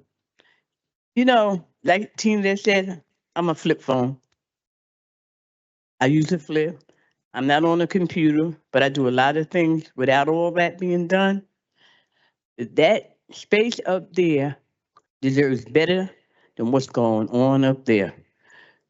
All the people that's homeless, we got a couple that lived across the street in front of the city property by McDonald's and over there by HR Block.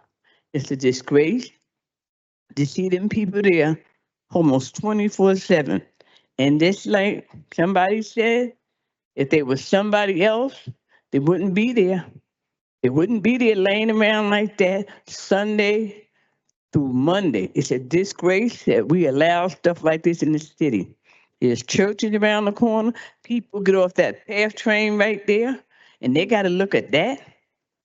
It's a disgrace, and that property to be housing, not a parking lot. If you ain't gonna put another school there, it is a disgrace. We got all these homeless, and we put all the cars there.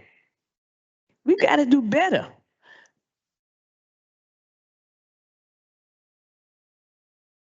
This is still a public hearing on City Ordinance 24-072. Any member of the public wishing to be heard, please come up to the podium and state your name for the record. Motion.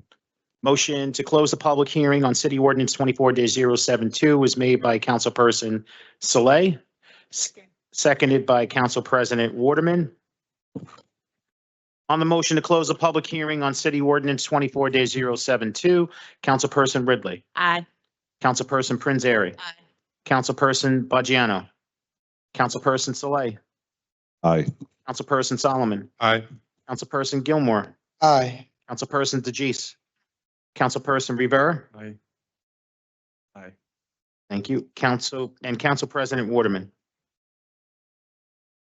Motion carries 9-0 to close the public hearing on City Ordinance 24-072 for final consideration and adoption of City Ordinance 24-072. Councilperson Ridley.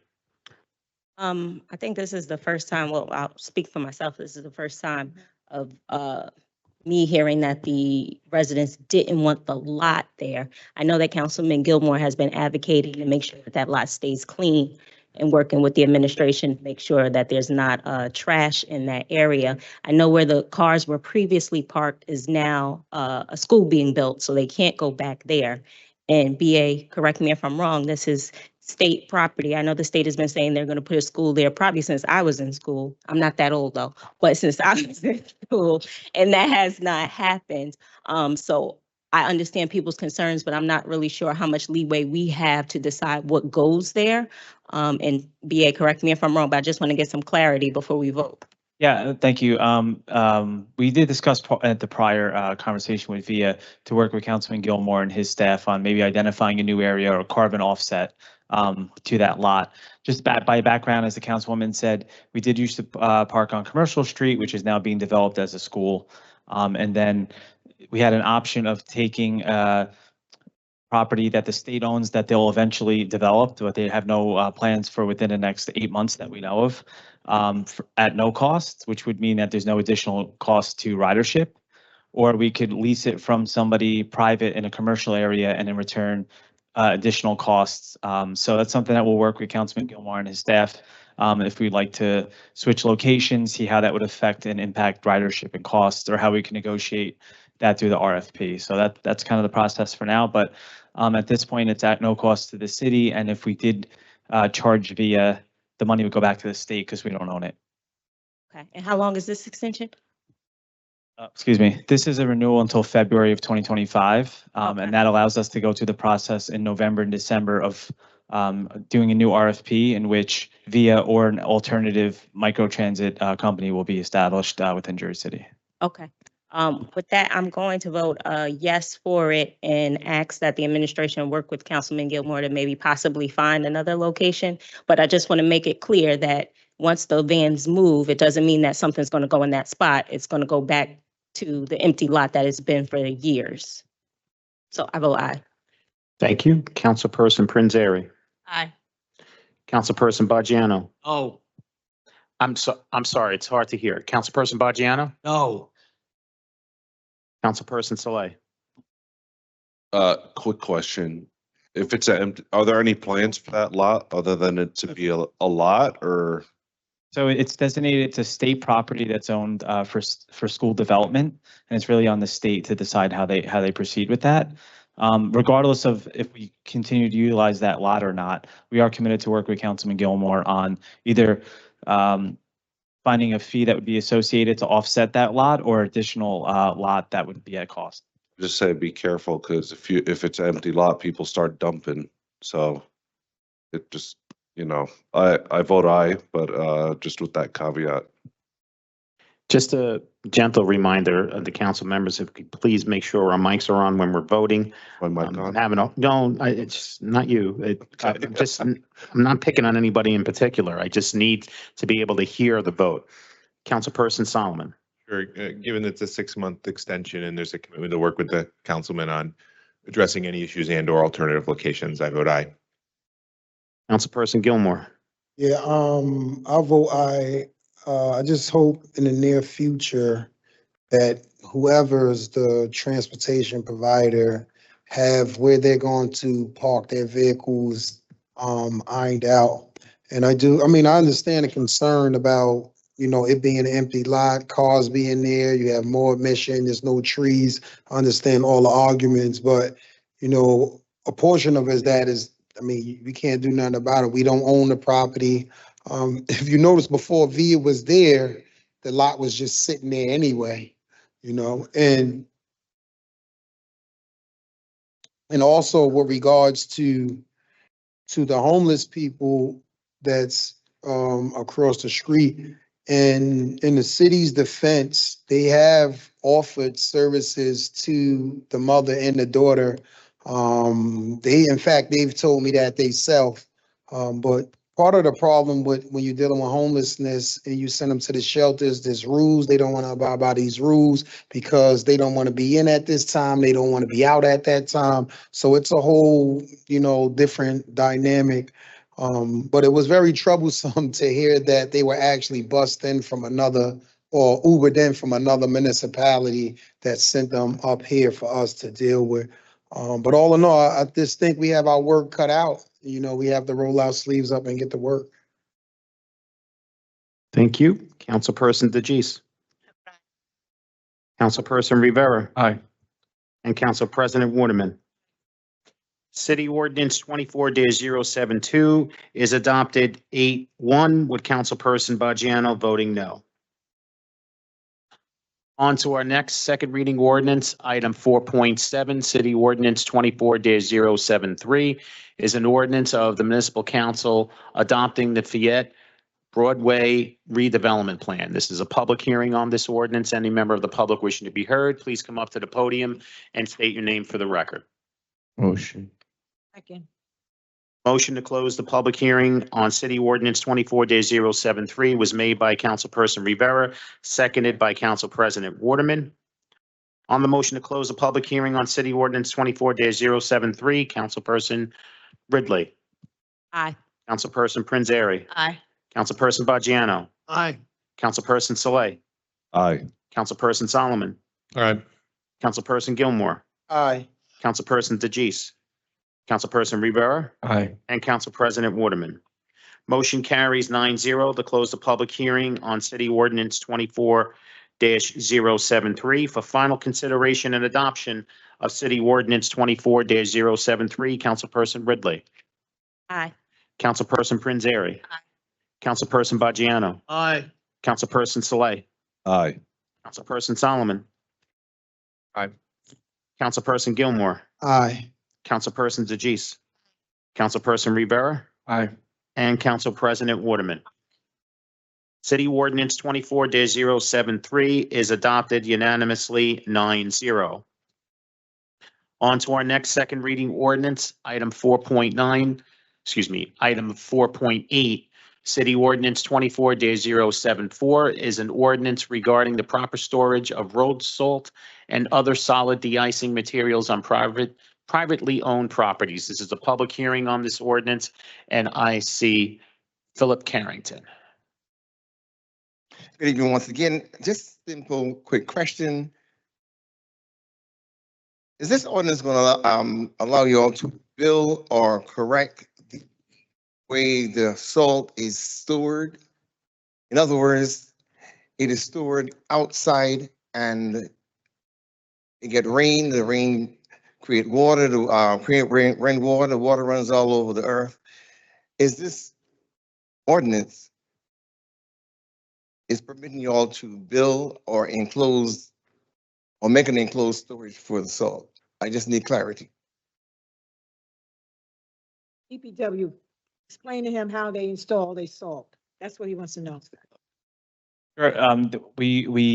This is to follow the DEP regulations that requires, because we do have a combined sewer system, as you mentioned.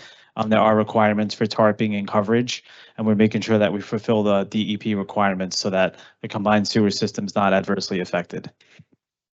Question answered. Okay, this is still a public hearing on City Ordinance 24-074. Any member of the public wishing to be heard, please come up to the podium and state your name for the record. Motion. Motion to close the public hearing on City Ordinance 24-074 was made by Councilperson Saleh. May I have a second? Second by Council President Waterman. On the motion to close a public hearing on City Ordinance 24-074, Councilperson Ridley. Aye. Councilperson Prinzary. Aye. Councilperson Bajiano. Aye. Councilperson Saleh. Aye.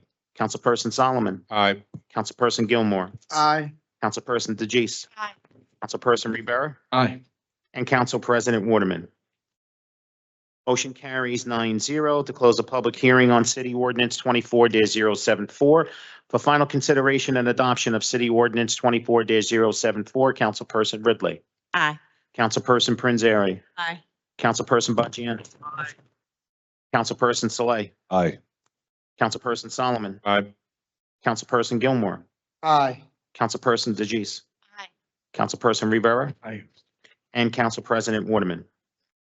City Ordinance 24-074 is adopted unanimously 9-0. On to our next second reading ordinance, item 4.9, City Ordinance 24-075 is an ordinance authorizing a lease agreement between the City of Jersey City and Verizon New Jersey, Inc. for property located at 71 Madison Avenue, Jersey City, New Jersey. This is a public hearing on this ordinance. Any member of the public wishing to be heard, please come up to the podium and state your name for the record. Motion.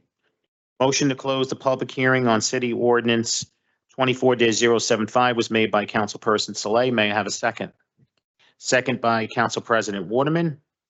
On the motion to close the public hearing on Ordinance 24-075, Councilperson Ridley. Aye. Councilperson Prinzary. Councilperson Bajiano. Aye. Councilperson Saleh. Aye. Councilperson Solomon. Aye. Councilperson Gilmore. Aye. Councilperson DeJeece. Aye. Councilperson Rivera. Aye. And Council President Waterman. Motion carries 9-0 to close the public hearing on City Ordinance 24-075. I believe that there is a slight amendment that we're going to make to Ordinance 24-075. It's in the first whereas. I'm going to have Corporation Counsel just read that into the record for us and to make sure that it's not a substantial change, which would require re-advertisement. Sure. It is just replacing the first whereas clause. It will now say, whereas the city of Jersey City has a need for parking spaces for city employees assigned to work at nearby city buildings. This is just to make sure we include the local fire department as well. And we're removing where it says the Police West District. Correct. Okay. And it's not a substantial change. Thank you so much, Corporation Counsel. With that being said, Oh, I was confused. So I was under the impression, I thought that I thought the property was ours and we was letting Verizon use the towers there, but we're using the parking. And the parking is for all city employee, well, really only the firefighters.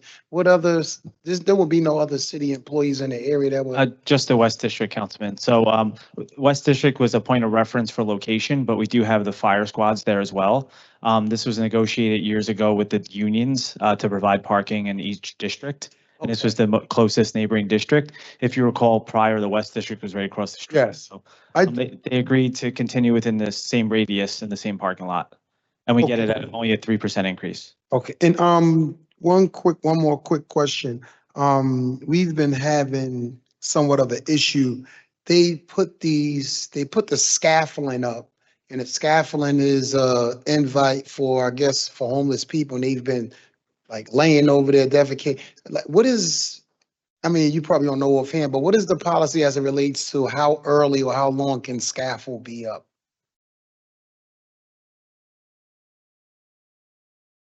I mean, there's no set.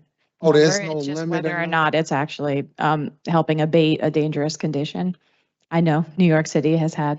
Yeah, because I mean, it's been up for a into year and some change, so I guess we would just have to reach out to them to see how long it's gonna take them to do whatever it is. Councilman, what we'll do is we'll have Ray Meyer from Construction Code follow up if they have any live permits or anything, or if they're actually facilitating any work on location. Okay. all right, council members, so I need a motion to amend ordinance 24-075. Motion. Motion made by Councilperson Rivera. May I have a second? Second.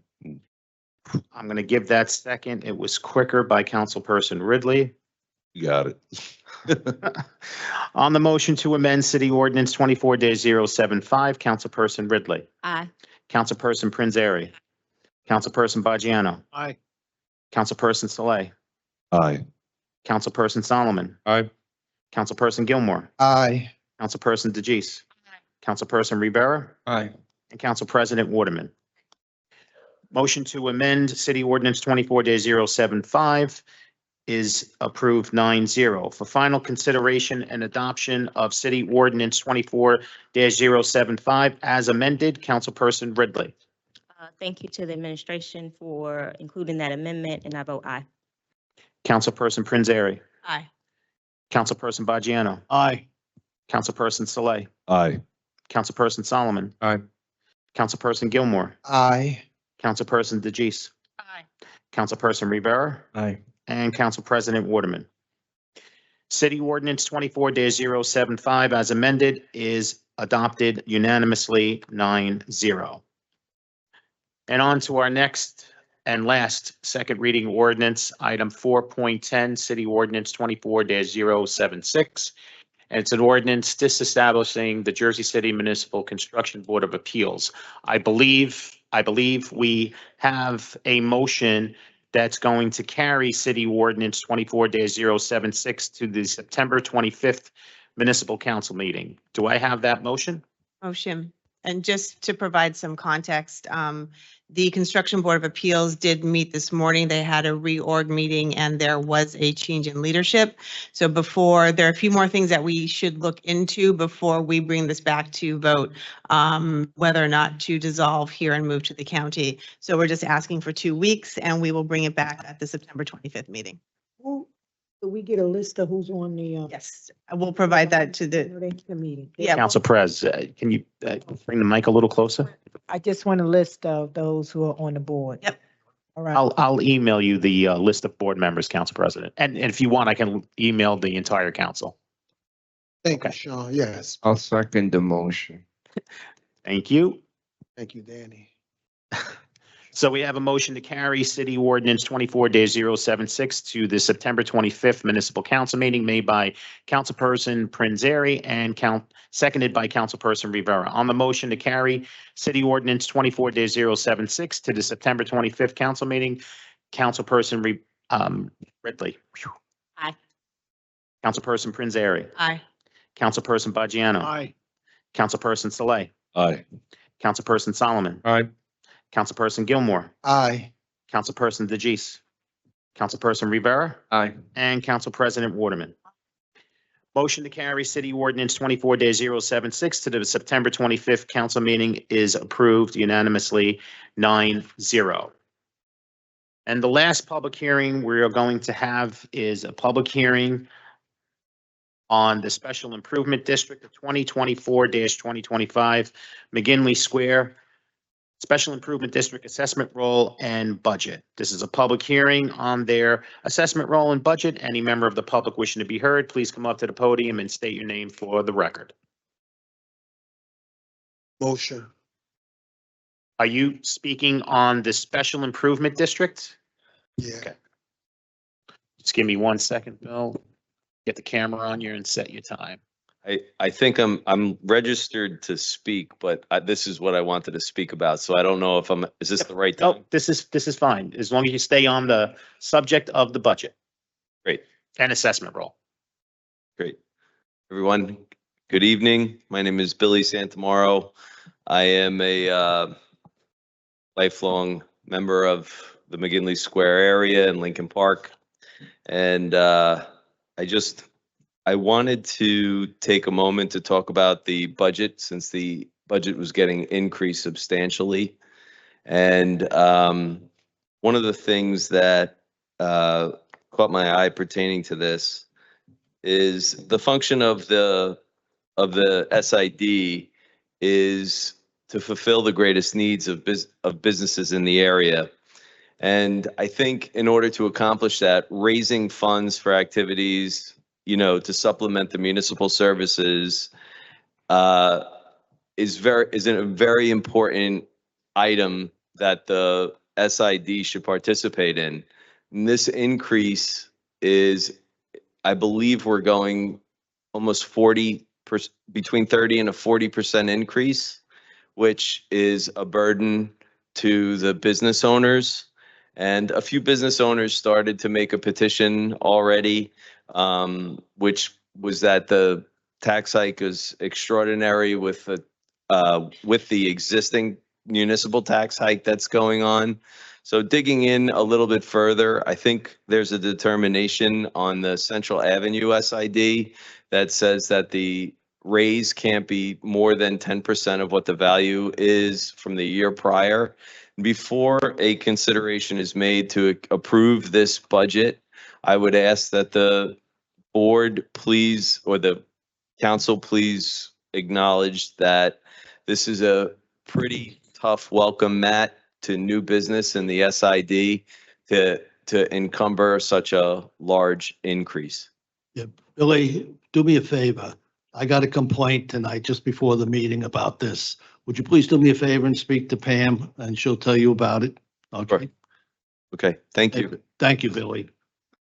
Hey, John, quick question. Oh, sorry. Hold on once. I'm so sorry. Okay, if you can just state your name for the record and I will start your time. My name is Ashley, Ashley. Caleb, Caleb. Good evening. Thanks, Ashley. My name is Ashley Caleb, and I am the Executive Director of the McGinley Square Special Improvement District. Since my appointment in November 2023, I have had the privilege of witnessing firsthand the unique energy and potential of McGinley Square. Today, I stand before you to speak in support of the proposed budget increase for our SID from $115,702 to $230,094 for the 2024-2025 fiscal year. This budget is crucial not only for maintaining, but also for enhancing the quality of life in our business community. Over the past several years, the assessment income for our SID has remained stagnant at $115,702, while our expenses, $62,000 for staff salaries and operations, have left us with just over $53,000 to manage all other needs. This amount has proven insufficient to maintain our sidewalks, provide marketing support for our businesses, and enhance our public spaces. Currently, 79.5% of our properties pay under $1,000 a year in assessments, far less than what is required for the kind of maintenance and beautification efforts needed to support the thriving growth in our district. The proposed budget includes a $90,000 allocation for a comprehensive quality of life program that will allow us to extend our sidewalk sweeping services from the current 5 days a week, 6 hours a day, to 7 days a week, 8 hours a day. This increase will not only keep our streets clean, but also support more seasonal maintenance and beautification projects, ensuring that McGinley Square remains a desirable place to shop, dine, and explore. The influx of foot traffic, the emergence of new commercial spaces, and the addition of nearly 1,000 new residential units over the next 5 years necessitate an increase in our resources to maintain the vitality and appeal of our district.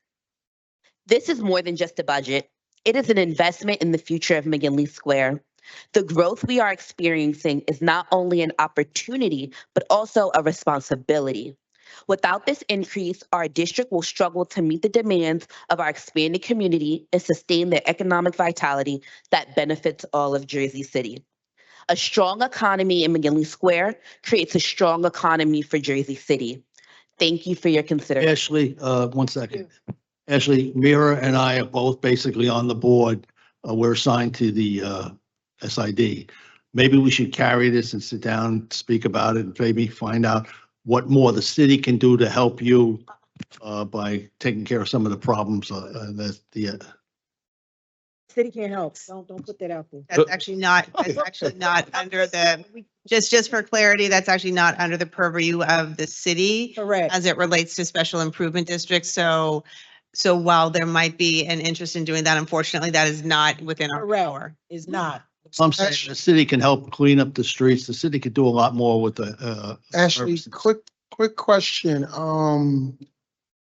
So have you guys met with the business owners within the jurisdiction? So they are aware of all this, correct? Yes, Okay. per McGinley Square SID bylaws, we have to do an advance notice for meeting. I believe it's 2 weeks in advance. We held that meeting May 30th at 6 p.m. At Old Bergen Church, directly in the district. Okay, and I don't know if John or legal can help with this question. As it relates to the threshold of the increase, can it exceed 10% of the previous year budget?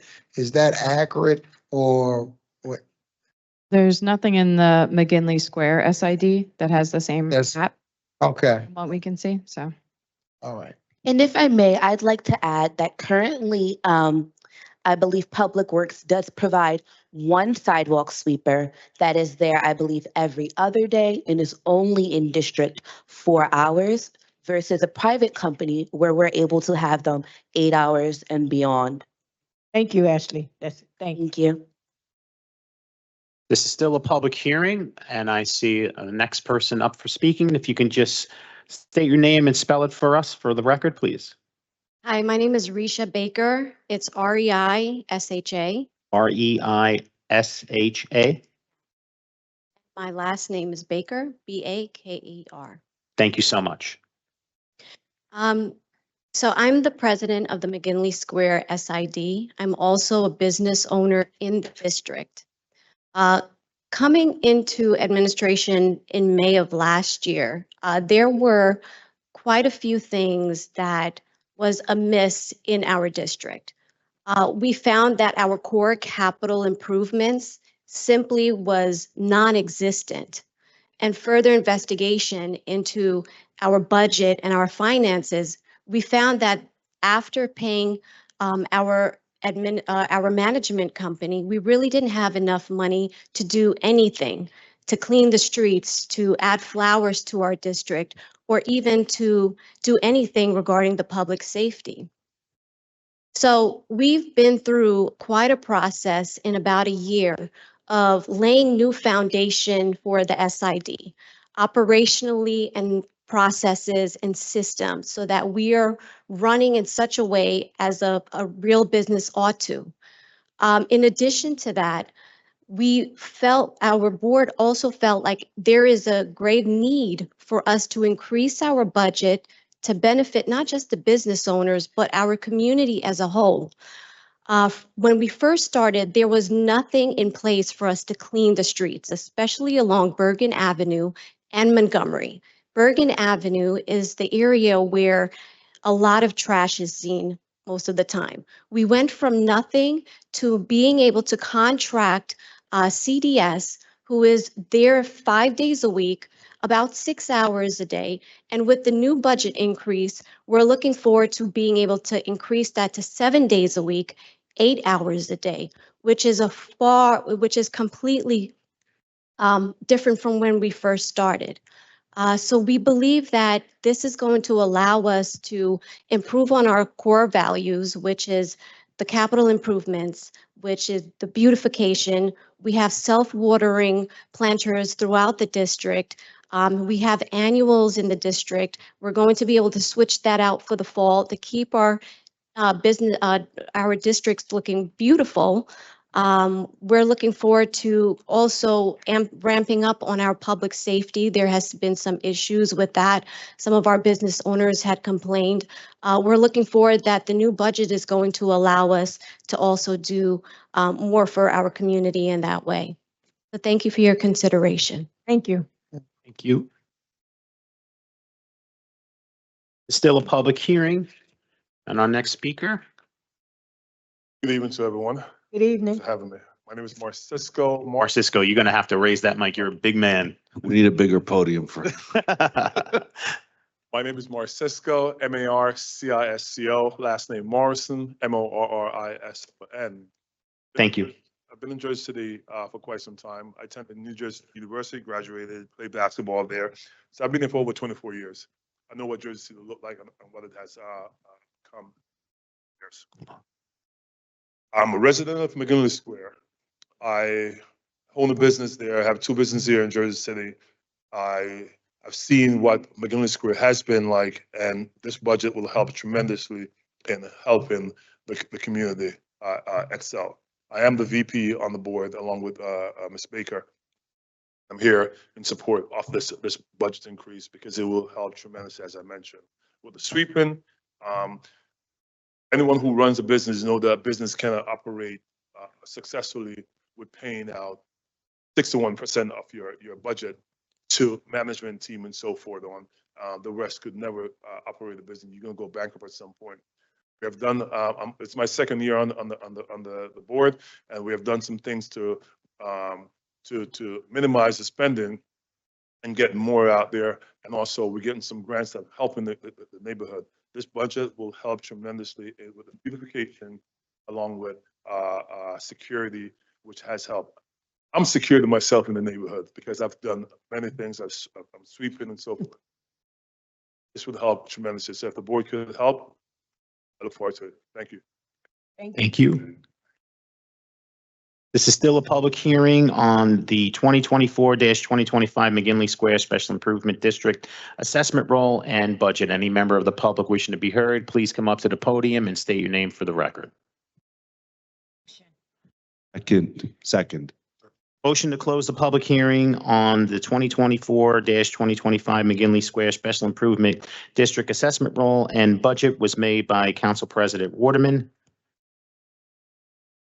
And the second was made by Delay. Councilperson Saleh.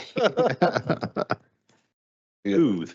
All right. On the motion to close the public hearing on the Special Improvement District Budget and Assessment Roll, Councilperson Ridley. Aye.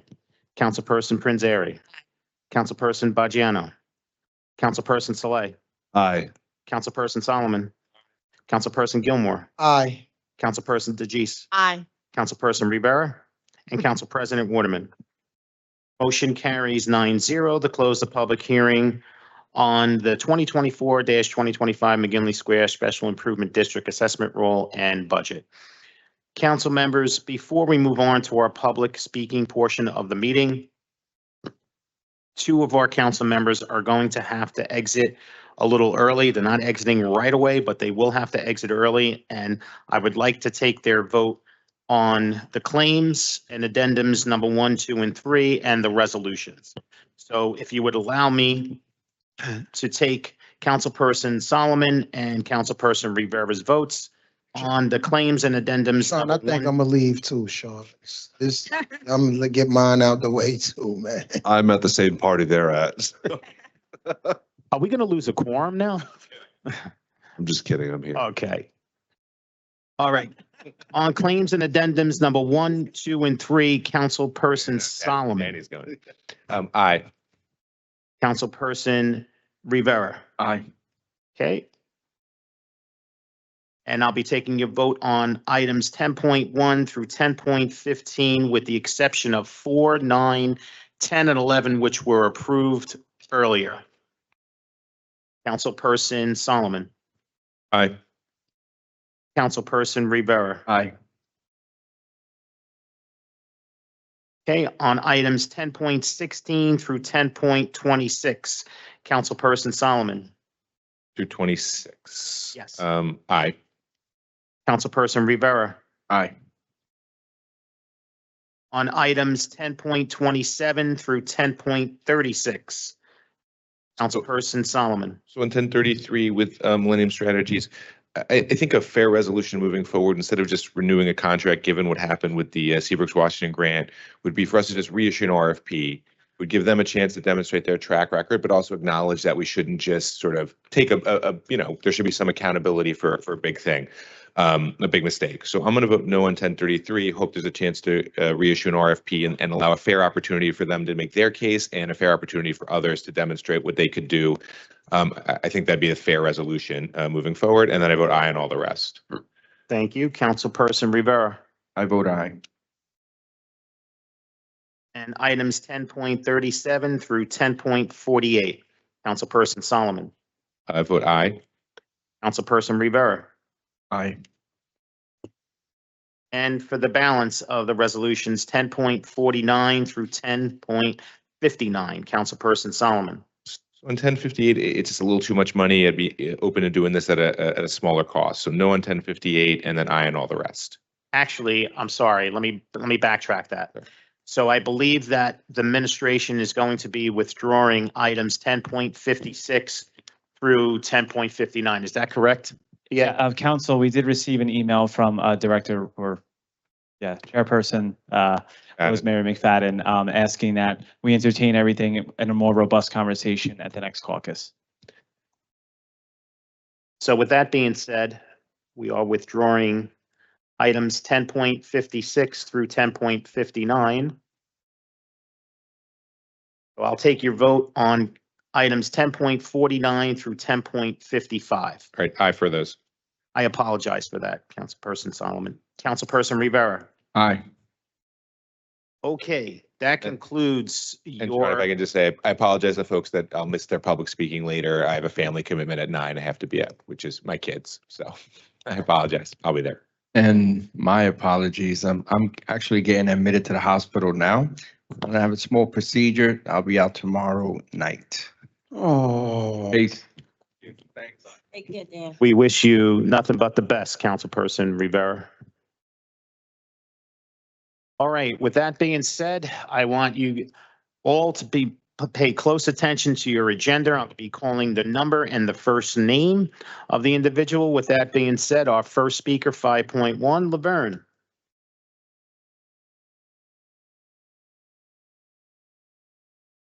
Be safe, Council. I love you, Rivera. This summer, Councilman Gilmore, I need your attention. I'm serious. Okay, thank you. No, I'm serious because last summer and this summer, I run a summer camp every year for about 30 years. But last year and this year, I ran it for the complete summer. And I never in my life, 76 years, seen what I've been seeing the past 2 years, that I had the camp to the 5 weeks to 10 weeks. Our children in this city, whether they're in public school, charter school, they getting left behind. They pushing our kids to upper grades that can't read, can't write, can't spell, and they're doing this cursive writing. And I changed it and I'm teaching them regular ABCs, write them down. And it's sad. My camp is not federal government grant or nothing. I get my money through developers and through me being a developer, money I earn. Like Guarini Plumbing, they hire 7 of my kids and they pay their salary for the time they be working with me, and other people help me like that. I get no grant money or none of the above. I try to give back to this community and try to help. I think my pastor at Heavenly Temple let me use the church for free and bring these kids. I had 75 kids on my list that I took care. I had 20 council people that I took care. And to give back, to even some of our council people have problems. Council people, please check into our school system. They are pushing kids through school. And then they got to go to summer school. How do you do this? This was in a charter school. The grandmother said my granddaughter went from the 5th to the 6th grade and had to go to summer school, but they let her graduate.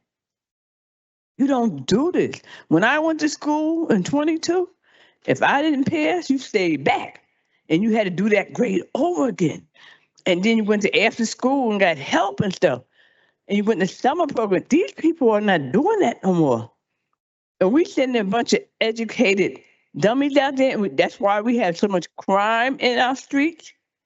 Because these people are not getting no education in our school system. And they get to school boards and do this and do that. I know my Thank you. time. Just give me 1 minute. Thank you, Laverne. This is really hurting. I what understand, have Laverne. passed And seeing We have a long speakers have list. family out there. I'm going because I gotta go see about my grandkids. But you have family out there and Laverne, education and grooming. I'm very proud of you. Keep Thank doing you. what you're doing for our children. Thank you. our next speaker, 5.2, Ashley.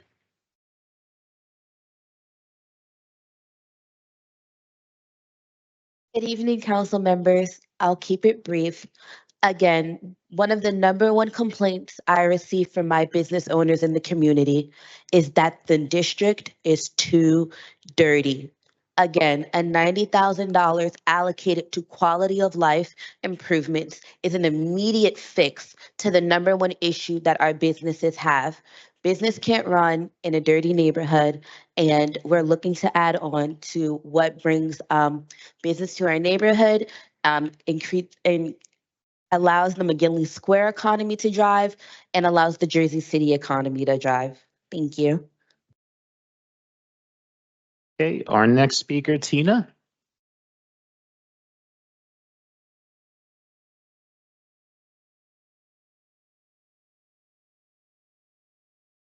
Justice for Drew. Justice for Drew. We just had something for Drew, and we'll never forget. We'll keep fighting since the mayor said it was his fault anyway. So we'll definitely continue to be out there in the community.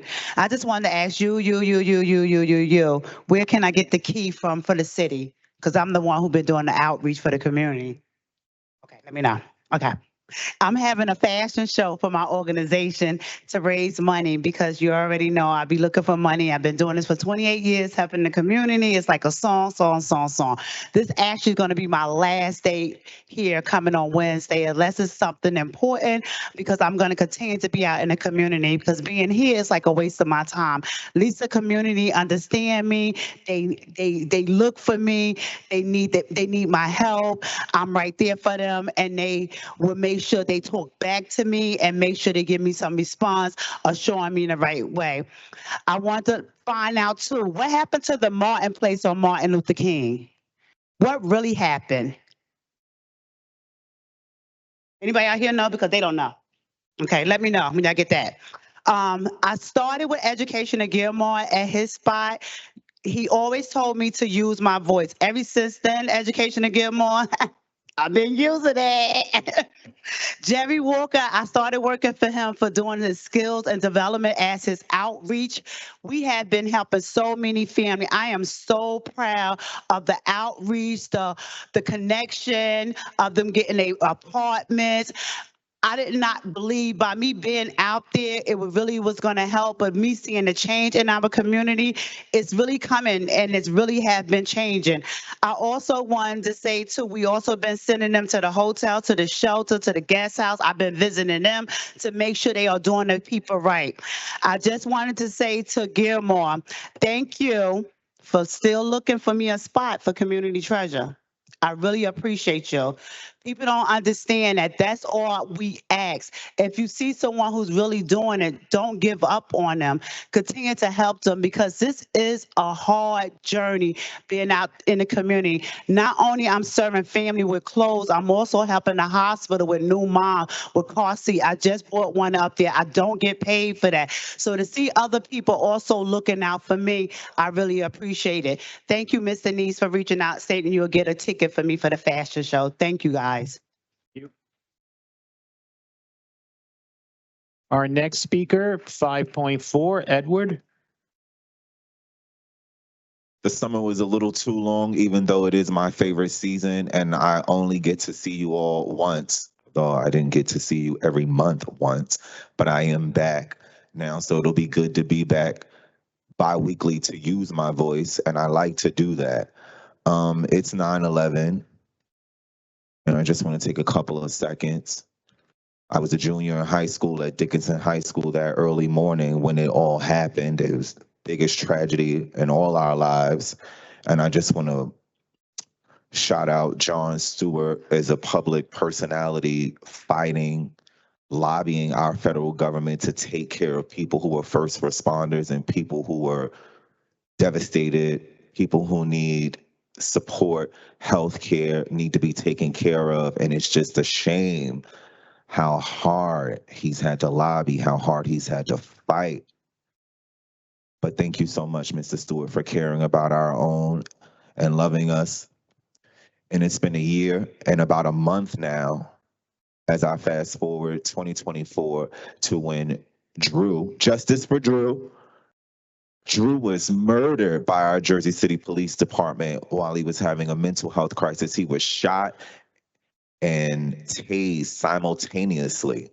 Well, since then, we've been lobbying, we've been trying to gain support for a proper response to mental health crisis incidents in our city.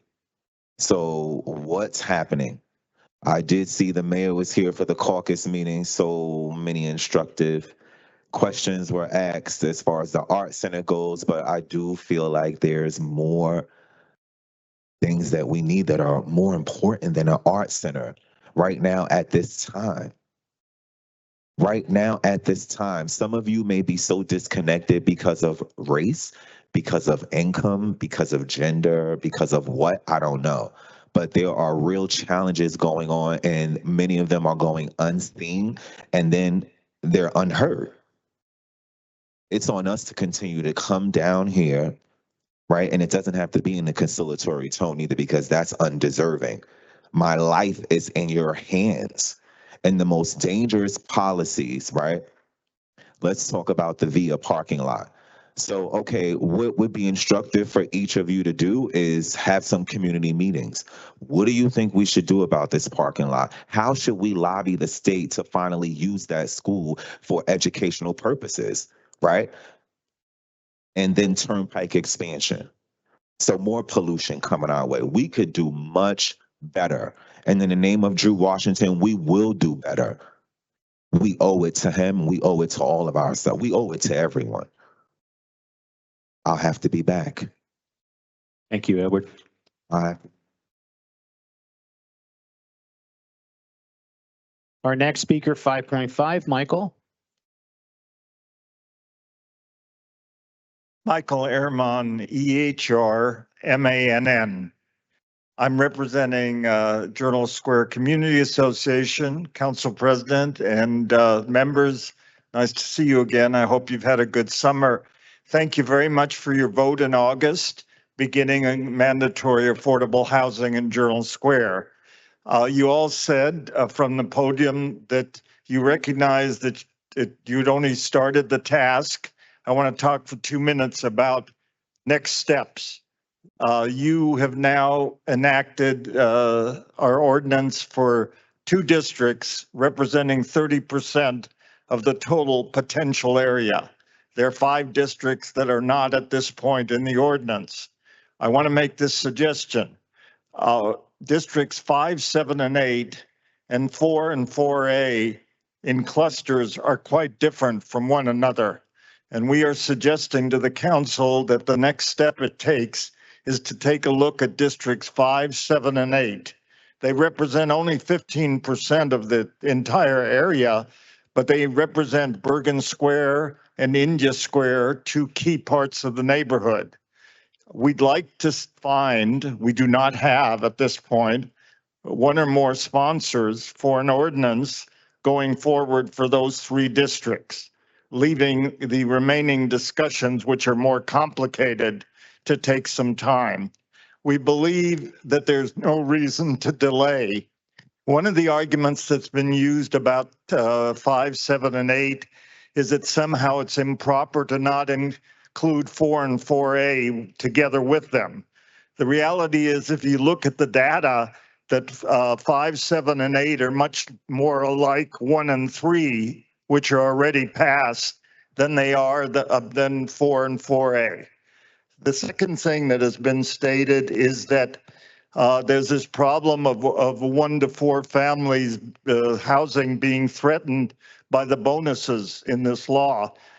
5, 7, and 8, and we've given you this material, only have 12% single family lots of 2,500 and less size. That's not a large number of mom and pops. They have a great many larger areas that are ripe for development that need to be dealt with. And finally, some of you will say, well, we have to wait for the planning department study that's going on now. The planning department study includes affordable, but is mainly focused on other things. India Square and Bergen Square are going to remain part of Journal Square, no matter what changes they're made. You have a planning department resolution to include affordable housing. There's no reason to delay. We'll be in touch with you and trying to find a sponsor. Thank you, Michael. Your time is up.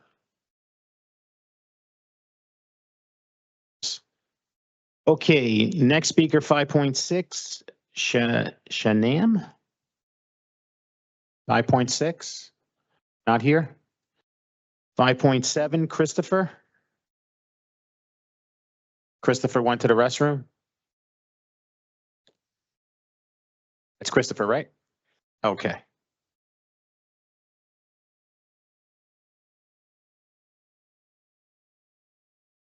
Good evening. My name is Christopher Campbell, and I'm a Jersey City resident of 43 years.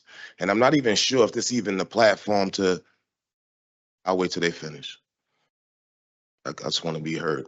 Anyway, I have some grievances that I would like to discuss with you guys, and maybe you can point me to the right direction of who I should be talking to. But I'm here today to talk about police activity that's going on in the neighborhood that is directly affecting me and the people in my community. Okay, so I am a school teacher of children with special needs for 20 years, and I've been arrested numerous times, never convicted of a crime ever because obviously I wouldn't be able to work where I work. But these false arrests have definitely had a big impact on my life. And I think the reason for me sustaining so long, other than the grace of God, is just my ability to do research. But why I'm here today is because there's a lot of people that might not speak as well as me and are fearful of the police. Fearful. Okay. So last year, police showed up to my house after getting a call, put me in handcuffs, didn't ask me any type of questions. Then they began their investigation. When they did their investigation and they realized that this man should not be in the back of this car, Officer Michael Petronella,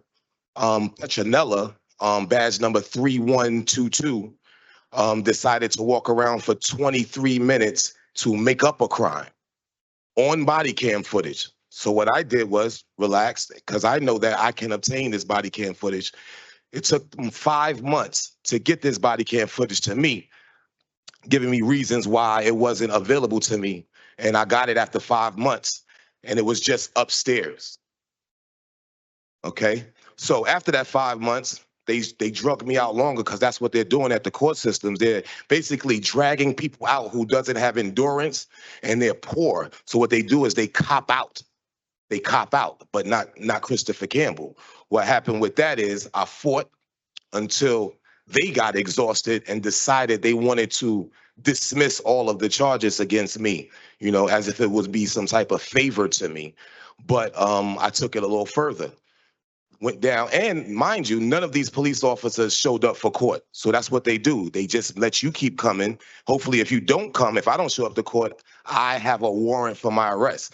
They don't show up to court, we'll give them another chance and another chance and another chance. So I went down to Internal Affairs and I filed a complaint on these officers that put these charges on me, but did not show up to answer to them. So obviously, you know they're coming next court date. Mr. Campbell, your time is up, unfortunately.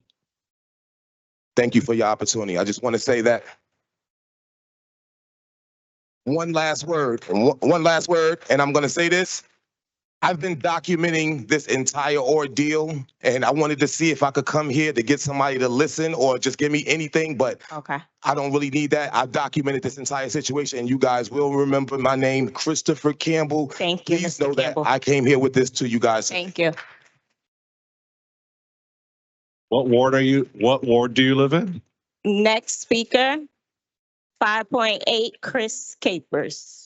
Yes, good evening. My name is Oh, Chris. 1 second, Chris. This is my first time using this. Give me a second. Here comes Sean.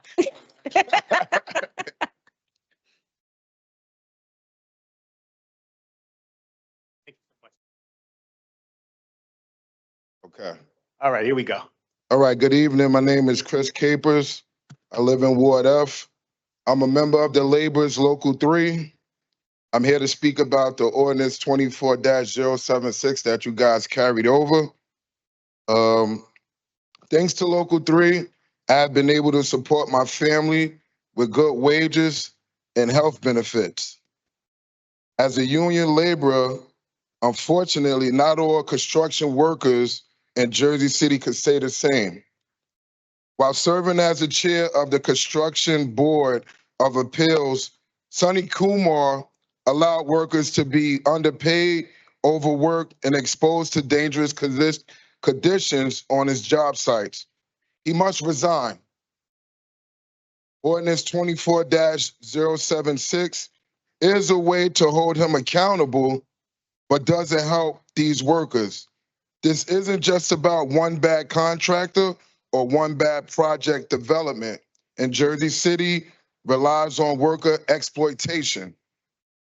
We, the labor's union, are fighting back. In the last 6 months, we helped non-union construction workers in Jersey City recover nearly $500,000 in stolen wages. Imagine how much more money is owed to workers across dozens of projects that haven't been investigated. Construction workers put their bodies on the line every day to put food on the table. I hope you agree with me when I say that every Jersey City construction worker deserves to go home with enough money in their paycheck to provide for their families. Passing ordinance 24-076 doesn't help make sure workers are treated fairly in Jersey City. This board should not continue with Sonny Kumar as a member. We need and ask you all to do more. Thank you. Thank you. All right. Chris? Brittany's going to get your contact information so we can add this into this discussion as it Okay. relates to the ordinance. All right? All right, thank you. All right. If I can just make one comment for the record, I appreciate, Chris, everything you said. Three of the council members, myself, the council president, Councilman Boggiano, roughly a year ago, met with leadership of LiUNA around increasing worker safety. And I think we haven't heard anything back after that meeting from the leadership. We're here to work with, it's not you, obviously. We're here to work with the leadership to make our folks safe in the city. Just want to put that on the record that we stand here ready, willing, and able, and we're still waiting to hear back. Okay, thank you. Okay. Our next speaker, 5.9, Daphne. 5.9, Daphne, is she here? No? Okay, next, 5.10, Billy.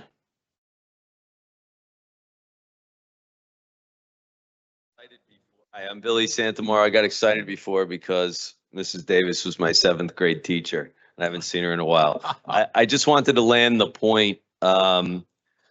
The increase on the SID tax is too much. I think that the ordinance is 24-010, which is what Central Avenue passed to cap that 10% number from the year prior, which I think is great. And I just want to land the point that I ask that the board uses a multi-tiered combination funding method where they could not only use the assessments, but they could use sponsorship income, membership income, and event income, of which I don't really see that much going on within the district for other sources of monetary raise. So I just wanted to land that point. Thank you. Thank you. Billy, do you go to the meetings they have? I'm just curious. Do they notify you? Say it again. I'm sorry. Do you go to their meetings? I went to the meeting on May 30th that they mentioned, and I mentioned this at that meeting that I thought that the raise is too high. Right, because I want to make sure that you connected with the meeting, because I can't hear you. I want to make sure you connected with them with the meeting, because a lot of the issues you're dealing about is with your board. You know, y'all have to really discuss it. There's certain things that we don't really do as a council when it comes to the SID, but I want to make sure you was connected to make sure you are showing up at the meetings. Right. I didn't know what forum to use with the. Make sure, because I know. Okay. Thank you. Okay. Our next speaker, 5.11, Gina.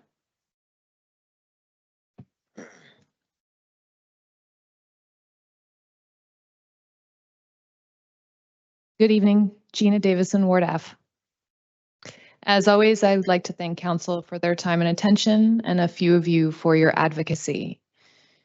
First, I want to give an update of the state of the Jersey City Animal Shelter. I'm part of a collective of animal rescue leaders and volunteers, speaking tonight as an individual. And I want to thank you all. You all heard us, you supported us, and ultimately the city has responded and stepped up. Just 8 months after they took over from Liberty Humane Society, our city shelter is providing support and services at a level that we haven't seen in decades. Thanks to an amazing team and thanks to our shelter and ACO director, Mark Burns, we've had a lot of progress. The shelter was locked and shut for years. Now there is activity, movement, and progress. A few months ago, we had our first big community cat spay-neuter day, where 26 community cats across 8 different rescue organizations were inoculated against rabies, distemper, and fixed so that the cat population does not continue to grow. All this in mind, I would urge you all to vote yes on item 10.24, resolution 24-672, providing a contract with Hills Pet Nutrition for the shelter. The shelter has been operating without this, which is unheard of. And so I urge you all to, again, to vote yes so that we can get that contract pushed through and get food delivery to the shelter. Unfortunately, that's the end of the good news. We apparently care way more about animals than people in this city. I'd like to remind everyone that it has now been just over a year since Andrew Washington was brutally murdered by Jersey City police in his own home while experiencing a mental health crisis. A year before that, we were promised mental health emergency services in this city. Where are they? I again ask all of you to start speaking up. You could start by not consistently rubber stamping all of Director Shea's budget items and by challenging Mayor Fulop, when he needs something from you all. Something like support for his Jersey City art museum that nobody wants. You can also start tonight with voting no on item 10.38, resolution 24-686 under public safety. I was here on June 26 opposing the first contract with Millennium, which was to put in fiber optic cables to support AI surveillance in our East District. I want to thank Councilman Gilmore for abstaining from that vote and ask the rest of you tonight to consider voting no on this additional contract with Millennium. We know that AI surveillance is racist and problematic. We are not ready to use AI surveillance in this city. Please vote no. Thank you. Thank you. Our next speaker, 5.12, Risha.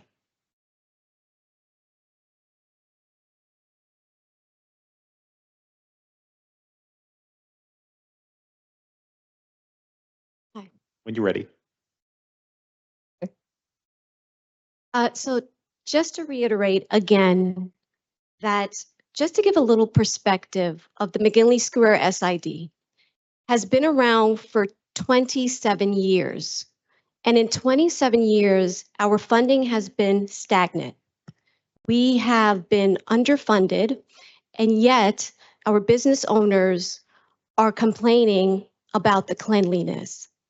We simply don't have enough money. Being that we are part of the greater Journal Square area, we are considered up and coming. There's a lot of development, a lot of things happening in our business district. And we believe that the increase is considerable because it's going to bring us to where we should be so that we are able to afford the capital improvements that our business owners and commercial property owners have been requesting. And so we're just hoping that our initiatives that we've received emails from and complaints that we're able to use the funding to make the district, bolster the district for the revived economic prosperity. Making sure that the streets are cleaned, making sure that the streets are beautiful, that people feel comfortable coming to our district to do business, to go to the restaurants, that they feel safe in order to do so. Our tagline is the heart of Jersey City. And in order for us to live up to our tagline, we need the funding in order to be able to do so.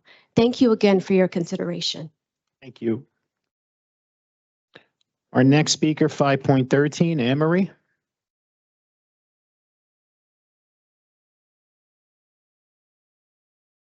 Good evening, Council and community. As a member of the Public Health, Public Safety Committee of Jersey City Together, we want to follow up with you tonight concerning questions we have that you can ponder and then get back to us. They're questions related to our 911 Behavioral Response Initiative. You know, this is the one where mental health workers, behavioral health workers go with police when there's a crisis involving mental health or substance use. A number of opportunities, 5 in fact, and possibly a 6th, exist currently to propel a solid program for our city.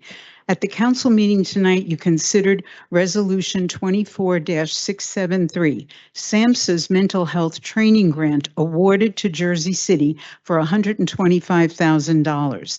Can you please share with us how this training grant came about and the objective in getting it? The purpose statement 3 in the federal government's description of these grants says they can be used to train emergency services personnel, law enforcement, fire department personnel, and others to identify persons with a mental disorder and employ crisis de-escalation techniques. This aligns so well with the gold standard program that Jersey City Together has been advocated for Jersey City since 2021. Is this the main use for these funds? We hope so. Secondly, on August 22nd, Patkin, the AG for our state, issued a new directive revising the statewide use of force policy. Every tactical team, it states, who are responding to a barricade situation like the one Drew was in addition to the inclusion of highly trained crisis negotiators, must include mental health professionals. These mental health professionals will be selected from mental health screening centers and other providers across the state. In addition to training with law enforcement, they will be available around the clock to respond along with tactical teams and crisis negotiators to monitor communications with the barricaded individual and to de-escalate the situation peacefully. This aligns also with Jersey City Together's proposed program. How will Jersey City implement this directive from the state and over what timeline? Those are our questions there. Thirdly, Arrive Together is a possible funding opportunity for Jersey City. Yesterday at the ribbon cutting for the new Public Safety Training Center, Chief Shea, Director Shea said, "Oh, our community thinks Arrive Together means mental health workers go out first. That is not possible." Thank you, Anne-Marie. You're very welcome. We'll hope to hear the answers to these questions tonight, and I'll send you my Thank you. remaining questions. Thanks so much for this time.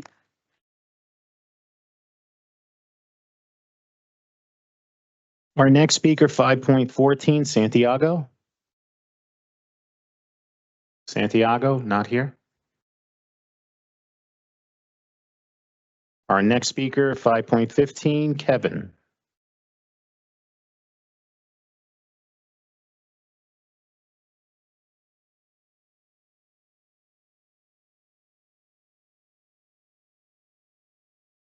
Oh, thank you.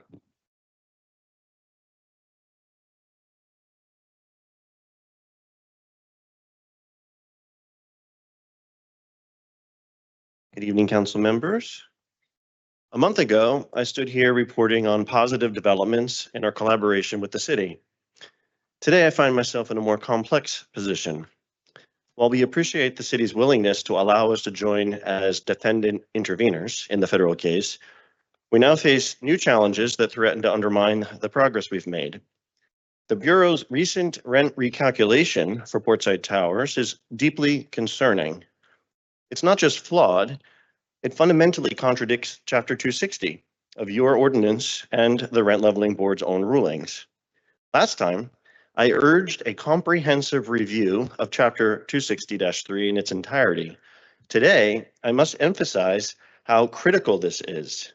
The recalculation ignores sections of 260-3 that are prerequisites for any rent increases.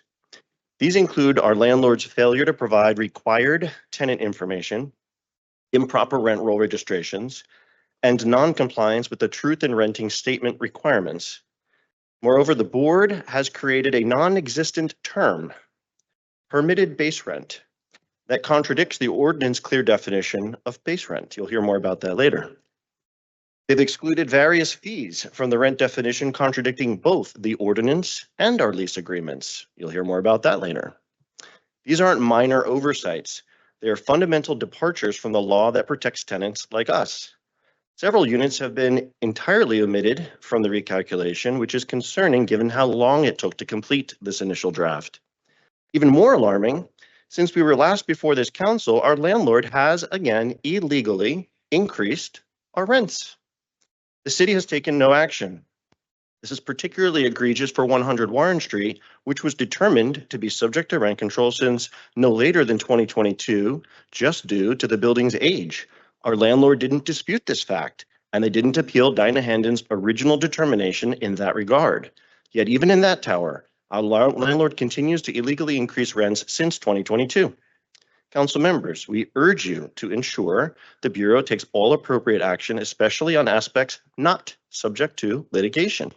The city can and must act to enforce the ordinance for 100 Warren Street, where rent control status is clear and undisputed, at least since 2022, not even subject to litigation.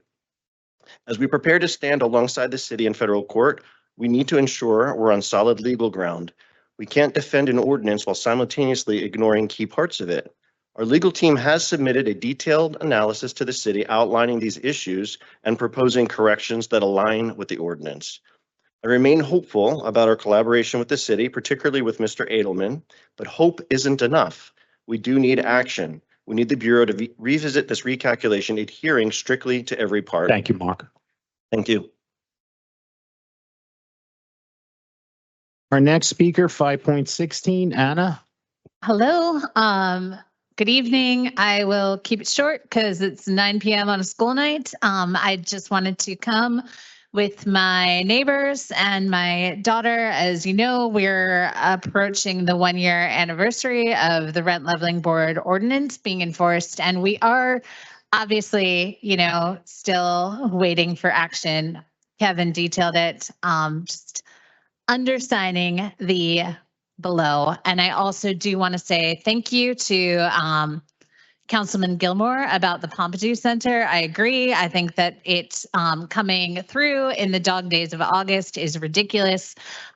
Samuel Pott, who's speaking later, had a great editorial. And one of the things that he said was, when making decisions that will outlast anyone's individual's tenure, we must move beyond the personal and political ambitions and vendettas, the trophy accomplishments and campaign year jockeying. And I agree with that. And I never knew that Mayor Fulop was a patron of the arts. I remember when Lucy and her Irish dance group came, he was just sitting in the front playing on his phone. So I don't know. I hope that, I think that there's a ton of great local institutions where he can enjoy the arts. So my feelings for tonight. Thank you. You. Our next speaker, the great Lucy. Lucy Davies, and I have so many questions, but a few of them are, why can't we feel safe in our apartment? One day when I came back from sleepaway camp, my mom told me our apartment was flooded. She said no one could be there, but she said no one would be there to fix the floors. But when we came home, 2 guys ripped up all the floors. This is a question why we can't trust our manager and why we can only trust our friends and the people who are going through this. Then a couple days ago, we had a fire drill. We had a lot of fire drills though, and maybe next time we might not think it's a real one, and then we'll just have to go, and then we'll just get confused. I appreciate what you've done, but I started coming here when I was 7 in 2nd grade, and now I'm 9 in 4th grade. Why has nothing happened yet? Thank you.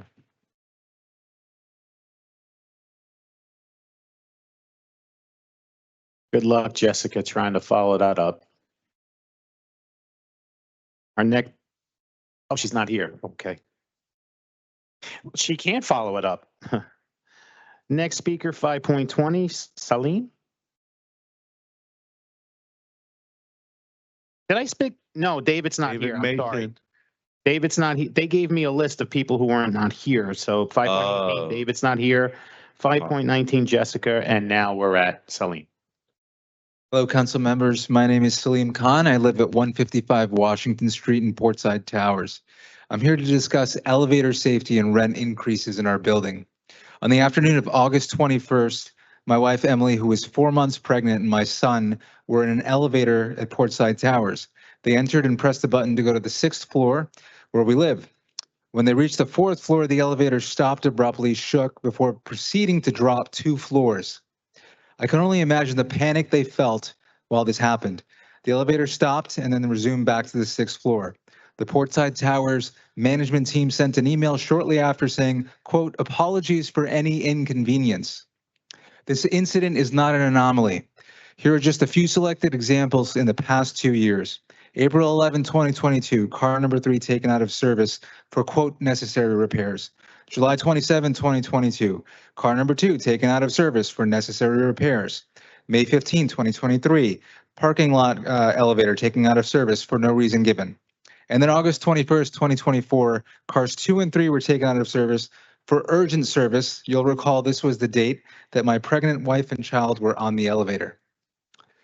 The details not mentioned in any of these incidents were the time when 2 elderly people were stuck in one elevator for over 30 minutes, or the resident who was stuck on the 18th floor with her dogs when no elevators were in service, and countless other unreported incidents regarding elevator safety. My wife and I should not have to worry that in a few months' time, when she is recovering from labor and we have a 6-year-old and an infant in a stroller, that we might have to take the stairs, 6 flights of stairs. We're a 25-story building. What about the families that live in the 10th or the 20th floor with babies and strollers? What about the elderly who choose to live in a building with elevators because they cannot take the stairs? Portside Towers and its owners, Equity Residential, is either utterly inept or purposely ignoring the safety of its residents. Council members, our rents keep increasing, but our services and safety continue to decrease. In the 10 years I've lived in Portside Towers, my rent has gone up 66%. I urge you to look into this matter and do something about the fact that Portside Towers residents have significant safety issues, yet also some of the highest rents in the nation. It is only a matter of time before someone gets seriously hurt. Thank you for your time. Thank you. Our next speaker, 5.21, Rhiannon. Thank you. Good evening, council members. I'm Rhiannon McElwee. I'm sorry to have missed several meetings since May. As an educator and a mum, the school holidays led to several calendar conflicts, and this is the first time I've been able to attend. Much has happened and changed since May. My daughter graduated kindergarten, lost a tooth, and mastered the cartwheel. I've been to Scotland. The United Kingdom had a general election and has a new Prime Minister. President Biden dropped out of the presidential race. The weather's changing. The mornings are cooler, the humidity dissipating. Soon the leaves will begin falling and we enter a new season.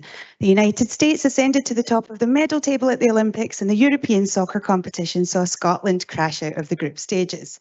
Suni Williams and Butch Wilmore left for the International Space Station for a mission that was intended to last 8 days, and now they're expected to return home next February. But of course, some things remain unchanged. Unfortunately, the issues at Portside Towers remain in a state of inertia. Water continues to pour into every crevice you can possibly imagine. Tenants have experienced fires, floods, no locusts yet, but we wouldn't be surprised. Elevators break down, dropping floors with people inside. Rent calculations are still not complete, despite the Rent Levelling Board's decision approaching its first birthday. Tenants continue to receive illegal rent increases. Equity continues to flex its big bully muscles, attempting to drown us in legal loopholes and red tape. I urge you, council members, to take action through the courts and ordinance enforcement. I respectfully remind you that the illegal increases at 100 Warren have been going on since 2022, despite undisputed rent control status in that building. I respectfully remind you of Corporation Council Murray's August 14th request for our input related to the recalculation. Is there any update on the city's intentions regarding our feedback? I respectfully wish to stress the importance of the Bureau adhering to the ordinance and board determination ahead of our efforts in court. Can you please ensure that the Bureau follows the ordinance strictly? To be clear, we are not asking for improper action. just enforcement of existing laws. Why is there such a lack of action, even on clear-cut cases like 100 Warren? I continue to show up because of these unresolved issues. We are more than willing to reduce our speaker attendance if concrete action can be taken. The courts are not preventing possible city action. You play a key role in what has garnered national focus and attention. We are asking for ordinance enforcement and tenant protection. The American astronauts went to space for 8 days and they'll come back next February. Can you please bring equity back down to earth before them? Thank you.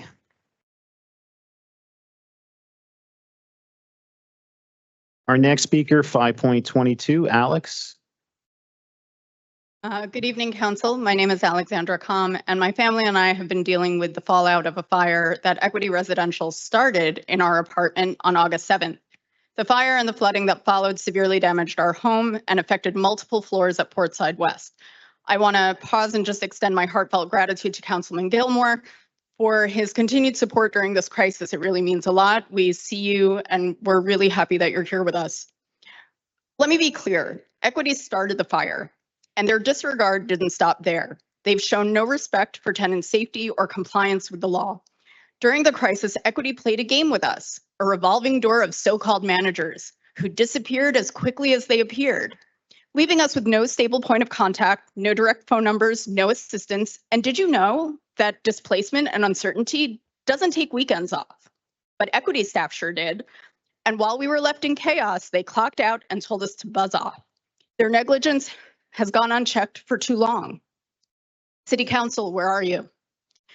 This isn't just about my family. This is about the continued failure of Equity to comply with the landlord identity statement, which you have been made aware of months and months ago. This is about their repeated violations of the law and the danger they continue to put us all in.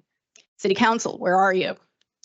For years, we've come to these meetings pleading for one simple thing: enforce the laws that are already in the books. Not new laws, just existing laws. We've lived with the illegal rent increases, unsafe conditions, and negligence from our landlord for far too long. Meanwhile, people have been forced to move out of their homes, unable to keep up with the burden. If you think we enjoy being here night after night, working 1, 2, even 3 jobs, just to ask you to do yours, you're wrong. This is not enjoyable. This is necessary. Accountability is not just a word. We are determined to make it known that it is also an action. City Council, where are you? Frankly, this feels like the same old tired playbook where we're just going to drag things out until we give up, or worse, till we die. Is that what you want? For people to just give up or die? I'll give you a moment to consider. Because the longer you stall, the more this looks like a strategy to wait us out, to push tenants out, or wait until we're gone. City Council, where are you? Corporation Counsel Murray requested our feedback on rent calculation on August 14th. We gave it. So where are we now? The city has our input. What are your intentions? We've been waiting for action, waiting for clarity, and yet here we are, still dealing with the unresolved issues you have the power to address. Let me be very clear. The court isn't stopping the city from taking action. Every day you delay, every day you ignore this is another day that tenants are left in limbo. And it will not be forgotten. The actions or inactions of this council will determine the support you receive this election cycle. Thank you. Thank you. Our next speaker, 5.23, Suzanne.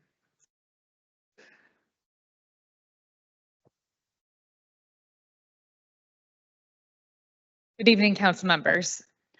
I come before you tonight as a concerned citizen, not about Ordinance 260, but about Ordinance 24-086, which troubles me deeply. Our city's track record with pilot agreements is, to put it mildly, questionable. We've seen promises of development and prosperity, yet time and again, these arguments seem to benefit developers more than our community.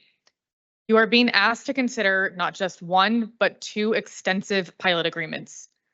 The complexity of managing these agreements is staggering, and what perplexes me most is the lack of clear financial information. Any savvy entity, such as Jersey City, should never enter into a long-term contract without a thorough understanding of the financial implications. Yet here we are, poised to commit our city to 60 years of combined agreements without a clear picture of the costs and benefits. The proposed cultural arts space and promises of job creation sound enticing, but without enforceable commitments and robust oversight, they remain just that, promises, just like Ordinance 260. I implore you to approach this decision with the utmost caution and skepticism while you can. Demand comprehensive, independent financial analyses for both agreements. Insist on ironclad commitments for community benefits. Our city deserves more than vague assurances and hidden numbers. We deserve transparency, accountability, and decisions made with our long-term interests at heart. I respectfully urge you to vote no on this ordinance. Let's ensure that any agreement we enter truly serves all of Jersey City, not just for today, but for the decades to come. Thank you for your time and consideration. Thank you. Next speakers, 5.24, Mark, and 5.25, Erin, are not here. 5.26, Drew.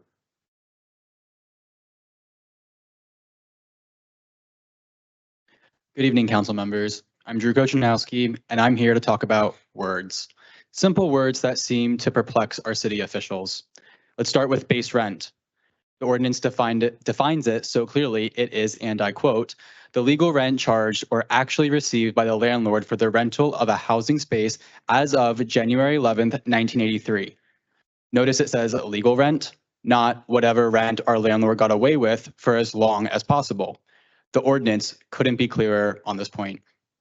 Yet, for almost 2 years, we've seen nothing but delays and attempts to draft around this crystal clear language. It's why we keep coming back. It's why there's a documentary being filmed here tonight, capturing our nightmare for posterity. Now, let's talk about what rent means. The ordinance says, and again I quote, rent, any price for the use of a housing space. It includes any charge, no matter how set forth, paid by the tenant for the use of any service in connection with the housing space. If that weren't clear enough, our lease spells it out in the most excruciating detail. It states rent. You agree to pay the amount shown in the total monthly rent section of the term sheet and all additional rent described below. In advance and without demand, on or before the first date of each calendar month, all fees and charges related to your residency, including but not limited to late charges, returned item fees, parking and storage fees, and utility bills that are payable to us or to our utilities billing vendor, parking fees, amenity fees, attorney fees, court fees, lockout fees, pet fees, annual security deposit increases, if any, and replenishment of security deposit balances, if any, are additional rent. Total monthly rent and additional rent are together referred to in this lease as rent, and all rent is subject to an enforcement action if not received in a timely manner. So, council members, I have a question. When the ordinance and our leases are so clear that even us, non-lawyers, can understand them, why is the city turning a blind eye for the benefit of our landlord? Last month, we thanked you for asking for our feedback and input, but this month, we see no evidence of even the slightest movement towards aligning the recalculation with the ordinance. What would you have us do now? Go away? Well, that's not happening as long as the city is allowing harm to come to us. Please do more to see to it that the Bureau follows the City Council's ordinance. Thank you. Our next speaker, 5.27, Tara.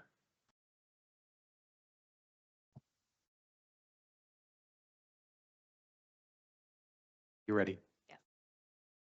Good evening, council members. I'm Tara Smythe, former resident of 70 Green Street, another equity residential property. First, I want to thank council members James Solomon and Frank Gilmore for holding a press conference at 70 Green on August 20th. Your support meant the world to us. But let's be clear, one press conference isn't enough. Equity residential doesn't bend to press conferences, council meetings, or even city ordinances. They only bend to their own twisted logic. As Kevin Weller so powerfully stated at that event, Equity Residential, founded by Sam Zell, the self-proclaimed grave dancer, has brought its bullying tactics to our doorstep, but they're about to learn a harsh lesson. You cannot dance on the graves of the living. Equity's playbook is as crude as it is cruel: intimidate, deny, and dismiss. When a city inspector declares a floor needs replacing, equity sneers, we disagree. When the rent leveling board unanimously rules that portside buildings are subject to rent control, equity's response, we disagree. This isn't a communication strategy, it's a culture of contempt that runs bone deep. To equity's investors, your money is being gambled away by executives too arrogant to admit defeat and lawyers too happy to keep billing you by the hour. The $700 million lawsuit tenants have been forced to file is just the beginning. Equity's inability to adapt and their refusal to treat tenants with basic human dignity is putting your investments at grave risk.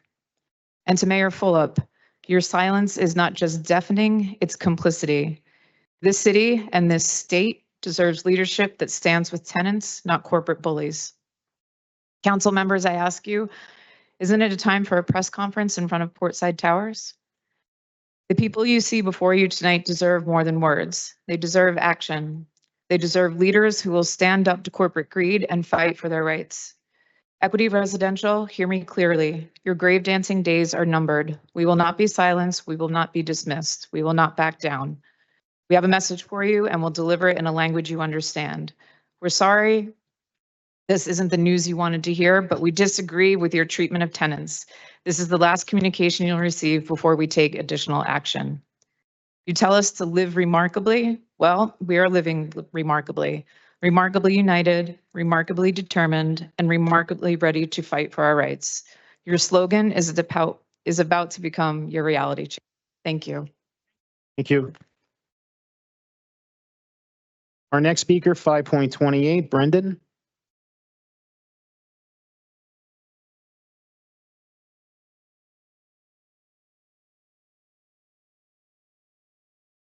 Sorry, just give me 1 second. I don't start the clock until you're ready.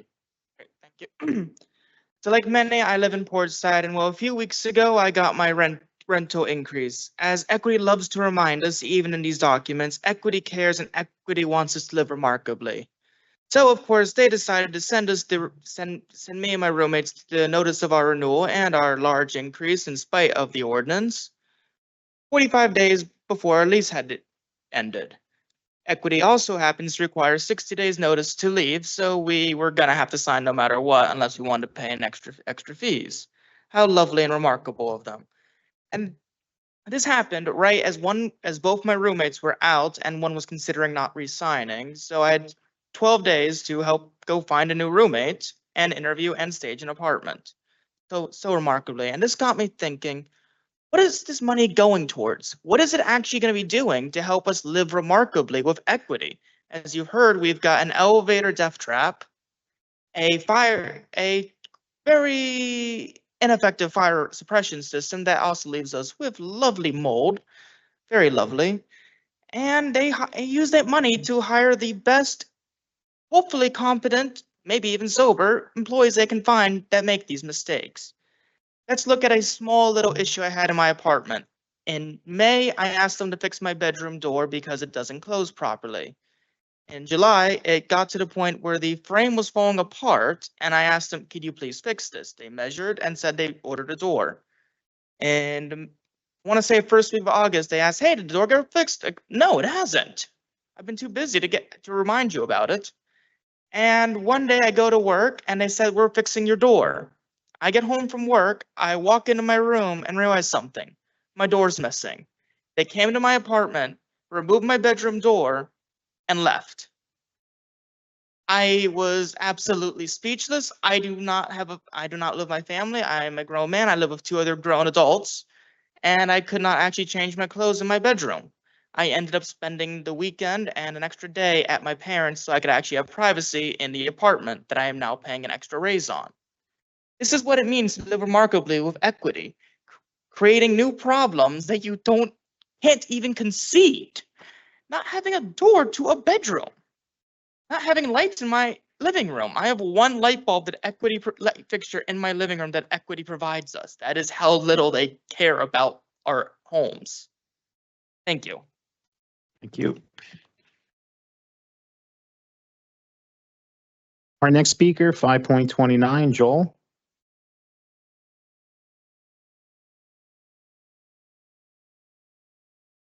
Good evening. Thank you, council members Gilmore and Solomon, for voting no on ordinance 24-086, proposing two separate 30-year pilot agreements with Kushner's real estate development entities. Our city's history with pilot agreements is troubling. A 2019 PFK O'Connor Davies audit revealed potential annual losses of over $41 million from just 19 out of 179 pilot agreements, with about $10 million impacting our schools directly. Now we're considering two more long-term pilot agreements, yet crucial information is missing. During Monday's caucus, in response to a completely standard question posed by Councilman Gilmore, financial advisor Michael Hanley hemmed and hawed before providing an estimated difference between regular taxes and pilot payments for these projects. This is alarming, especially given the advisor's hired expertise. NW Financial Group's website lists Mr. Hanley as a principal and proudly advertises that their experience in redevelopment and pilot agreements consulting. It boasts about proprietary financial models and their ability to provide modeling of financial impact for such agreements. Given these claimed capabilities, it's hard to believe that detailed financial projections and comparisons don't exist. The question is, why aren't these being shared with you, our elected representatives, or the public? This lack of transparency continues to be deeply concerning. Are we repeating past mistakes by approving agreements without full financial disclosure to you, those who actually pass the ordinances and resolutions? How can you make an informed decision without understanding the long-term financial implications for our city? Moreover, approving two abatements simultaneously increases oversight complexity. Given our tax office's history of high turnover and loss of experienced personnel, how can we ensure proper management for two complex 30-year agreements? We need stronger, enforceable commitments and clear oversight mechanisms for both projects.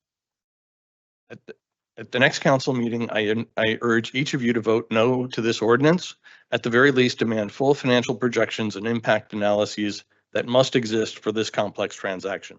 Our city deserves complete transparency and due diligence in matters that will impact us for 30 years. Remember, this isn't just one agreement we're considering, it's two. Doubling down on a system that failed us in the past without addressing its fundamental flaws or ensuring full disclosure is not the best interest of Jersey City or its residents. I do want to close and in our battle with equity and getting our stuff enforced, I'll quote Mayor Phillip. When obstacles are put in front of us here in Jersey City, we don't quit. In Jersey City, we improvise, we adapt, and we overcome. Our next speaker, 5.30, Shannon. Good evening, council members. Imagine a child asking for a cookie. The parent says no. The child asks again and again, and finally the exasperated parent says, "Now you're not getting a cookie tomorrow either." That is a privilege being denied. But we're not children, and we're not asking for cookies. We're citizens demanding our rights to be equally protected under the law, this council's law. This isn't about privilege. Again, this is about the law, a law you swore to uphold for all citizens of this city. Yet here we are month after month pleading with you to enforce this law. And how are we treated? Like nuances, like nuisances, like children who don't understand the word no. Some of you have even suggested that if we asked nicer, maybe you would do more. Nicer? Let me tell you about nice. Picture my former neighbor, a school teacher who lived at Portside for decades. She stood before you multiple times, hoping this city would do the right thing. Tonight, she's homeless. Why? Because inaction and refusal to enforce the law allowed our landlord to price her out of her home. How nicely should she have asked to keep her home? How politely should she have begged for her rights? This isn't about manners or being pleasant. It's about justice. It's about people's lives being torn apart while we dare to keep hoping that you or Director Richardson or the mayor will do the right thing. Some of you aspire to higher office, dreaming of more votes, more power. Remember this. Every person you failed, every family displaced, every teacher forced into homelessness, we remember and we vote. And we more than vote, Our voices have caught the attention of the press, so our message will be amplified. You've told us to be nicer. Well, here's a thought. If you listened and acted, we wouldn't be forced to support candidates to run against some of you. You've had 2 years to prevent that, and now elections are just around the corner. Council members, we're not asking for cookies. We're demanding our rights, and we'll keep demanding them until justice is served. So your choice is simple: stand with the law or stand aside. We're not going anywhere. I got a piece of great news late last week. In my role as a nurse, I was getting a raise. I'm working my tail off and was given financial recognition of this work. It was a real relief because my divorce from an abusive husband has been a lot more expensive than I originally planned for. Whew, such a relief. However, this same week, Equity raised my rent illegally, despite my going through all of the proper channels to protest. And in doing so, they wiped away my raise completely. A 4% illegal hike displaced my 3.8% raise. Now, I don't do my job as a nurse to get rich, but because I believe in helping people. I wish more people did.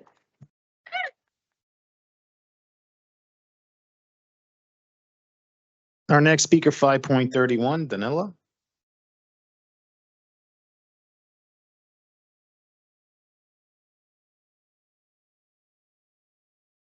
Good evening. At the last council meeting, you learned about the fire, the resulting flood, the many families who were displaced at Portside, and the inadequate treatment of the impacted by Equity. But this is really just one incident, the tip of the iceberg. The buildings are in significant disrepair. Let me give you some more recent examples. You know, the regular stuff we have to deal with. In our bathroom, we've been hearing running water for weeks. I opened multiple service requests. Despite 2 floods in recent weeks, no one even came to look into it. Total opposite. They simply closed the tickets.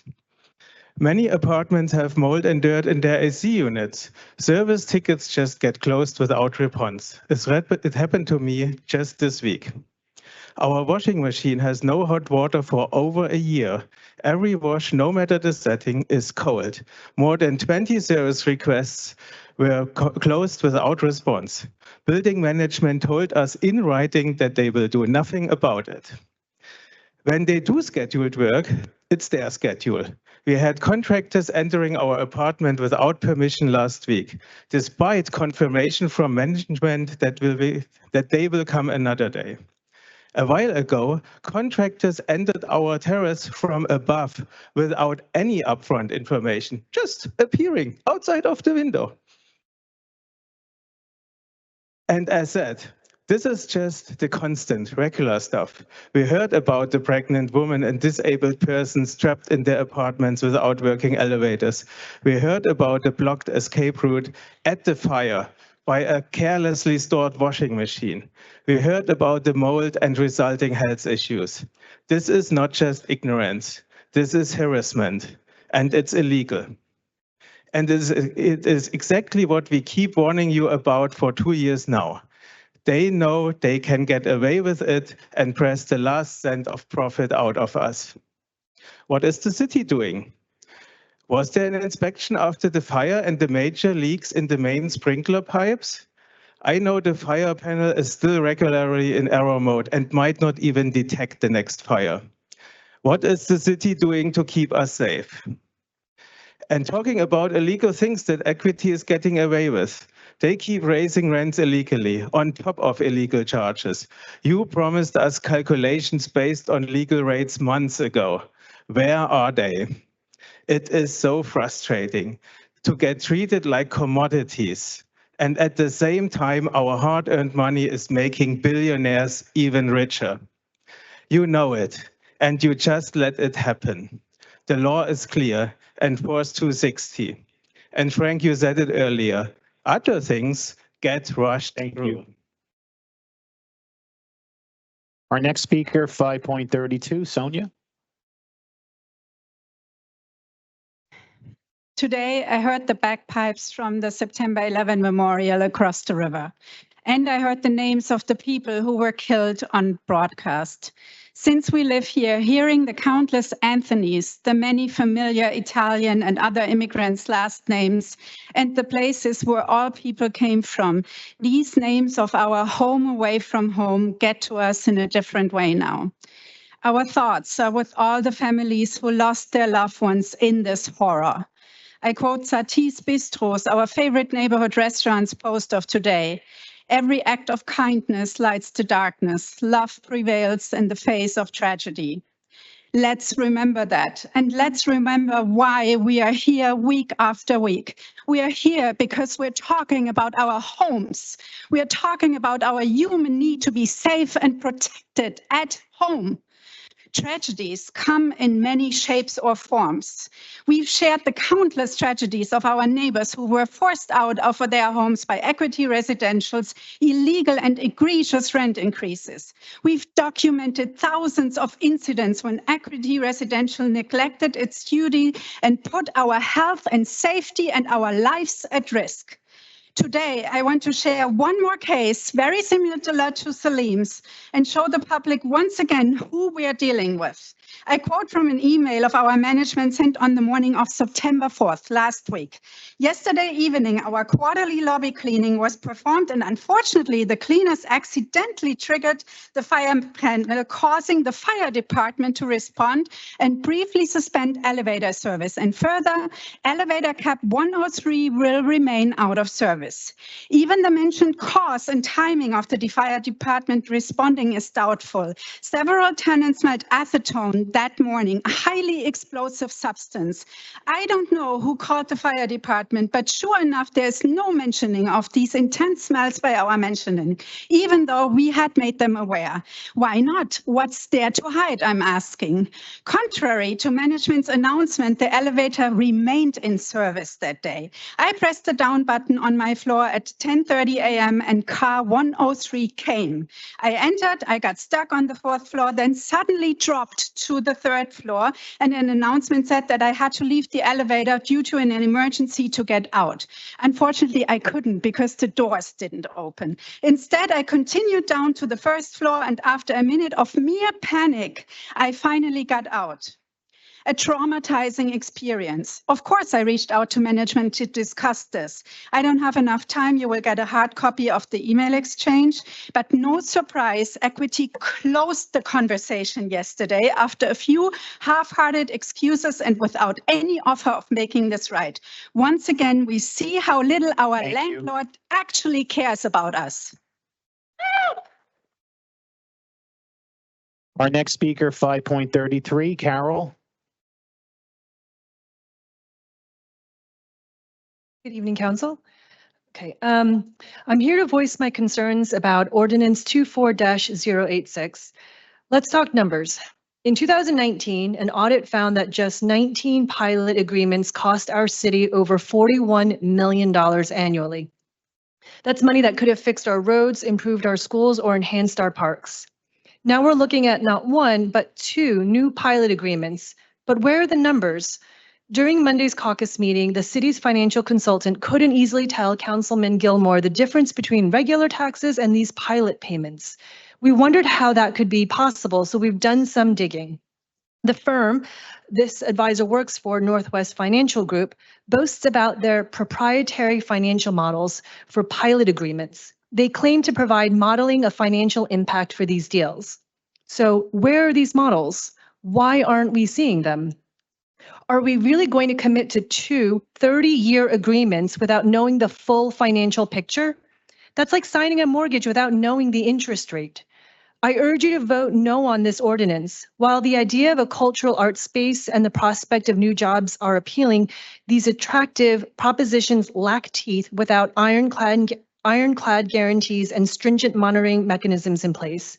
At the very least, demand to see the full financial projections. We deserve transparency and we deserve better. Thank you. Our next speaker, 5.34, Michelle.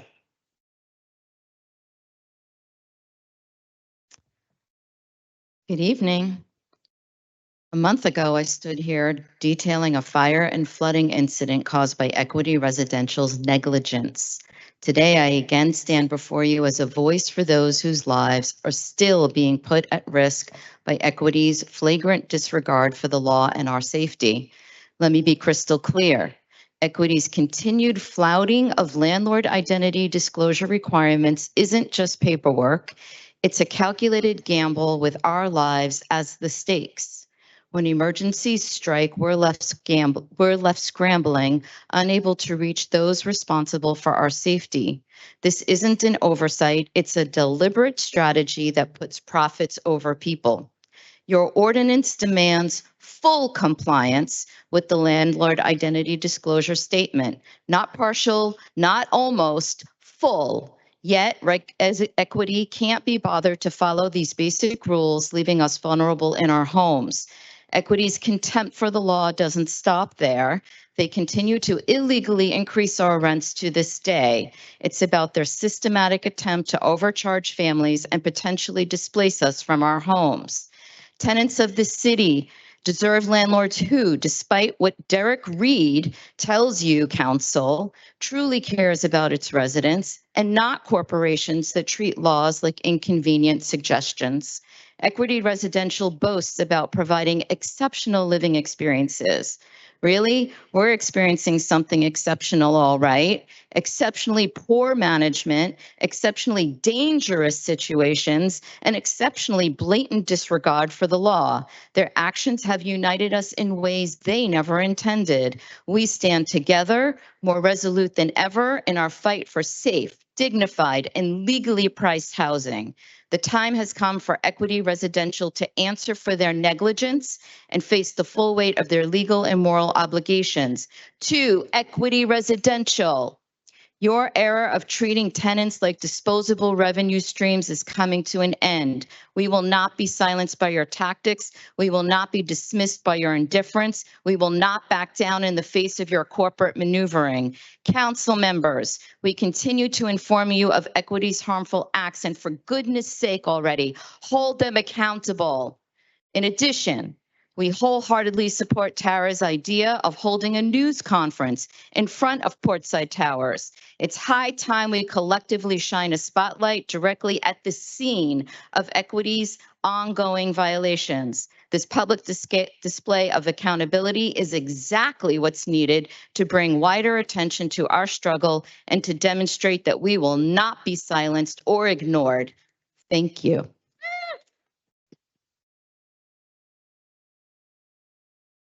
Our next speaker, 5.35, Tom. I don't think he's here. And see Tom. Yep. Next speaker, 5.36, Ed.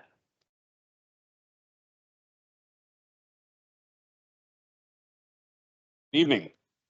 My name is Ed Farmer. I am the president of Millennium Strategies, and we have had the honor of serving as the grant writing consultants for the city of Jersey City for the past 10 years. In those 10 years, we have written over 500 grants that has led to nearly $60 million in grant funding for the city. We have written 29 grants in the first 8 months of this year alone, and 17 of those grants are still waiting disposition. And so hopefully that $60 million number could be up to another $28 million if all the grants get awarded. These projects, these grant dollars have funded projects such as transportation infrastructure, parks, open space, health and human services, public safety. There's not an area of the city, a category of funding that hasn't been impacted by this funding. We're passionate about what we do. We work very hard, and we know we can continue to do more. And we really ask for you tonight for your continued support. And we will put our nose to the grindstone as always and find those opportunities and continue to serve the city and find new ways to work with your departments to bring in needed funds for needed projects in the city. And thank you very much. Thank you. Our next speaker, 5.37, Philip. Can you read this license for me? Yes, can you read? Want me to read it? Yes. Want to show what you're reading? So it says, City of Jersey City Department of Housing, Economic Development and Commerce, 2022 Carnival and Festival License. Has a number, date issued 7/23/22, date of expiration 7/23/22. License is hereby granted to Chocolate City and your address and the type of business Caribbean Festival. Signed by Maynard Woodson, Director of the Division of Commerce. Thank you. Just as you read that, I've given the law department a copy of this license. I've been questioning what was the purpose for giving me this license and preventing me from operating with the license. We started a case January 2023. I give the law department a copy, I give the court a copy. The law department went into court July 19th on their motion for summary judgment and swore up and down that the license was never issued. I don't have a license, and no, we do not have it. I told the judge that's not the truth. Just read it. Exhibit 2, as you've seen here, the judge read it and asked them if they have a copy. Judge ordered that we meet downstairs on July the 22nd with me and Erica Walker, give them a copy of the license in their hands. August the 2nd, we went back to court. The judge read the license again to them. Do you have a copy of the license? They say, yes. Did he have a copy of the license? Yes. So you have a no on July 19th. You have a yes in August. So that's a lie. A lie is a matter on the record. And so that's what we keep on saying. I just asked a simple question. What was the purpose for issuing this and then preventing me from operating? Can't get a meeting, can't get a hearing. As I said over and over, everybody keep on saying, we're not going to answer you, we're not going to do anything. We'll take the matter to court. Last month, they said that they were in discovery with Parkside Tower. Discovery for me, they didn't answer a simple question.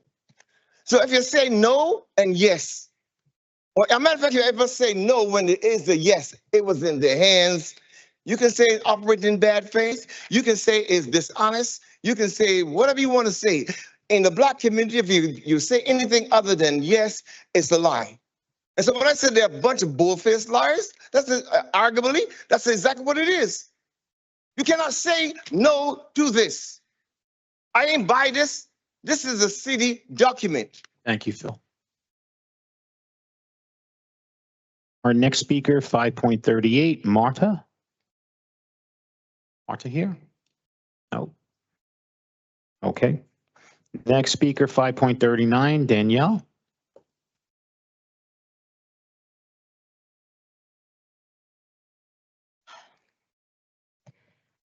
Good evening, council members. My name is Danielle D'Adamo, and I'm a lifelong resident of Ward C in Jersey City.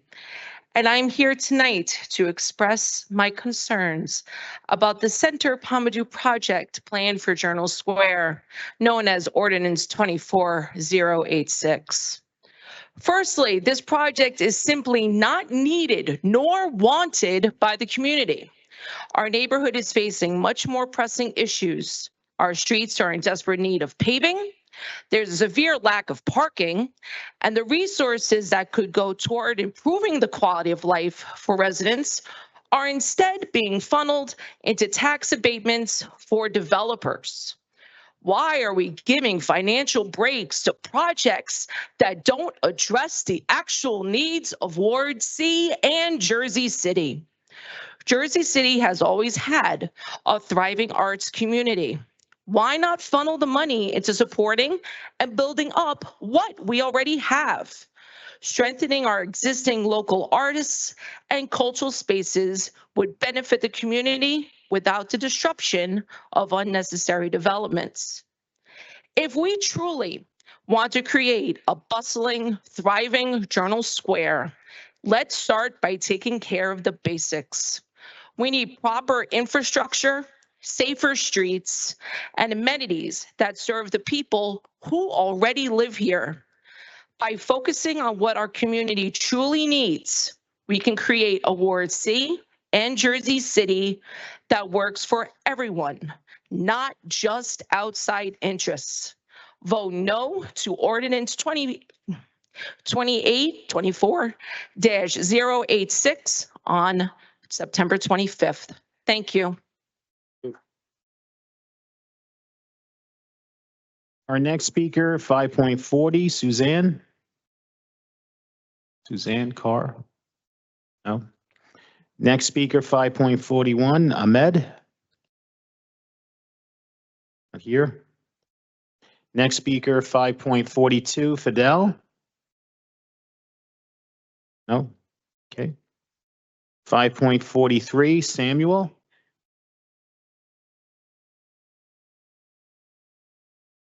Good evening, City Council members. Thank you for your time. My name is Samuel Pott. It's spelled Samuelpott.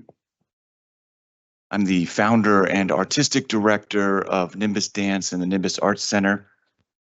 For 20 years, with the support of many fellow artists, community members, and staff members, we have built an organization, an arts nonprofit that is sustainable and professional here in Jersey City. It is now historically the largest arts nonprofit that Jersey City has ever seen. Through this experience, I have developed a deep understanding of the structural funding challenges that arts nonprofits face in Jersey City, and I understand what it is to build an arts institution in Jersey City. To present the new Jersey City Pompidou concept as part of a tax-abated real estate development project, something that is worth hundreds of millions of dollars, a generational investment for years to come, with 1 week of notice to deliberate on, a couple weeks to decide upon, is the most irresponsible aspect of arts planning that I've ever heard of. You know, people have talked about the pilot associated with this. I'm not going to touch that. I'm going to talk about what it is to sustain an arts organization in Jersey City. It's something that I know and I've been doing for 20 years. This organization is proposed to have a $23 million annual operating budget. Are you aware that that would make it the second largest arts nonprofit in the state of New Jersey? Second only to NJPAC, larger than the New Jersey Symphony Orchestra, which has been around for 101 years, is one of the most established arts organizations in the state? You think that this organization is going to be able to open its doors and within the first year generate funding that surpasses what the New Jersey Symphony can generate? It is just illogical. You see, I get heated about this because I'm passionate about it and because I know what I'm talking about. Even if this organization is successful at $23 million as a museum, do you know who they're going to be in competition with? Do you know who lives right across the river? The Museum of Modern Art. Do you know what their budget is? $276 million. They have assets worth, I looked it up, it's like $3 billion. The Metropolitan Museum of Art, their operating budget is over $700 million and they have $5 billion in assets. Do you think a French Pompidou museum in Journal Square, no offense, is going to be able to compete with those museums? Again, ludicrous. We need to start investing locally in Jersey City, okay? Thank you, Sam. Time is up, Sam. My time is up. Yes. I think I've made my point. I will continue to be vocal about this because I know what I'm talking about, and I hope to speak to each and every one of you. Thank you. Our next speaker, 5.44, Bill. Good evening. My name is Bill Lillis, a member of Jersey City Together and a parishioner of Our Lady of Sorrows Church. On this anniversary of 9/11, when so many people lost their lives, were injured, and so many traumatized, as someone who often challenges law enforcement practices at times, I do want to acknowledge the fine work and dedication provided by law enforcement and firefighters, and how our own local law enforcement and firefighters in Jersey City responded on that day and in the days and months to follow. And I also thought this morning's ceremony was also very well done. But I'm here tonight to once again to encourage the council and city officials to be fully engaged in the effort needed to ensure that individuals experiencing a mental health or substance abuse crisis receive an appropriate response when emergency calls are made. We're now 4 years beyond the death of George Floyd and more than a year beyond the death of Drew Washington, who died as a result of a confrontation with Jersey City law enforcement. A death I think could have been avoided. The council knows that significant funds now available from the state and federal government can be used to address the issue. So we call on Jersey City officials to take full advantage to utilize these funds. We also call on the city to authorize the money that exists in this year's current city budget. Get some type of program in place. I was interested to read the news article this week to see that millions of dollars are being spent for a training center. Part of that training center will focus on de-escalation practices. I commend that. At the opening ceremony, the mayor took time to note a significant decrease in crime. What the mayor failed to note was there's still no program in operation that we've advocated for. So I make an effort to be informed. I had no idea that this facility was being promoted. Was there any city involvement? Did residents of the community, were they asked about the design and development? I'd like to know that. A fellow member of the Jersey City Together committee thought it was ironic that a training facility focusing on de-escalation had not only one firing range, but 2 firing ranges. So once again, I feel there's a need for greater effort at communication and an effort to make best practices regarding community policing. Jersey City Together will look at the law enforcement budget and make recommendations, and we encourage all of you to get on board this particular train for social justice. Thank you. Thank you. Our next speaker, 5.45, Dallas. Not here. Next, 5.46, Loiska. No. Next, 5.47, Tammy. Tammy here? No. Next, 5.48, Marquita. Not here. 5.49, Dwayne. He's here.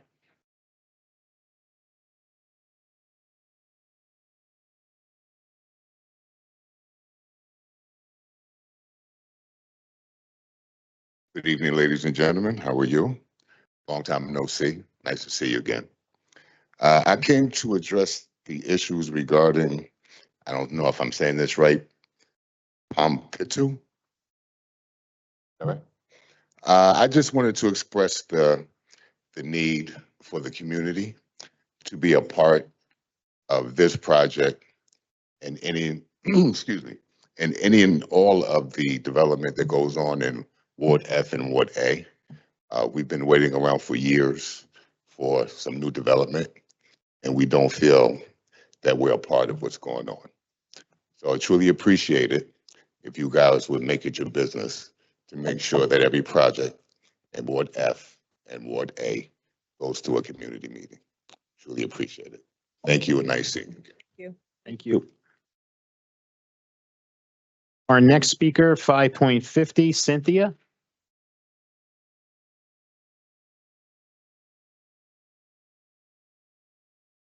So you're Phyllis. Okay, Phyllis, you're next. Good evening, Council. My name is Phyllis Gordon, long life resident of Jersey City. I wanted to express in the first sentence, we should not be investing in that museum, the Pompadour Museum.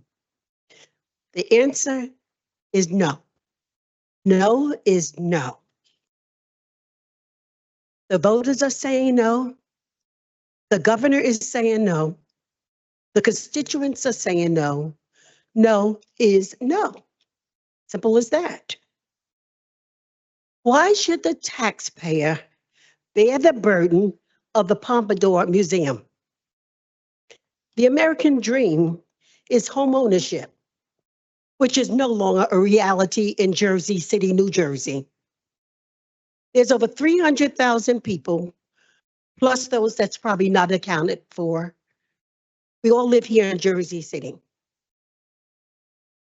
From day to day, with all of the road construction and the torn up streets along Garfield Avenue, I no longer can say that I'll be on time for work anymore.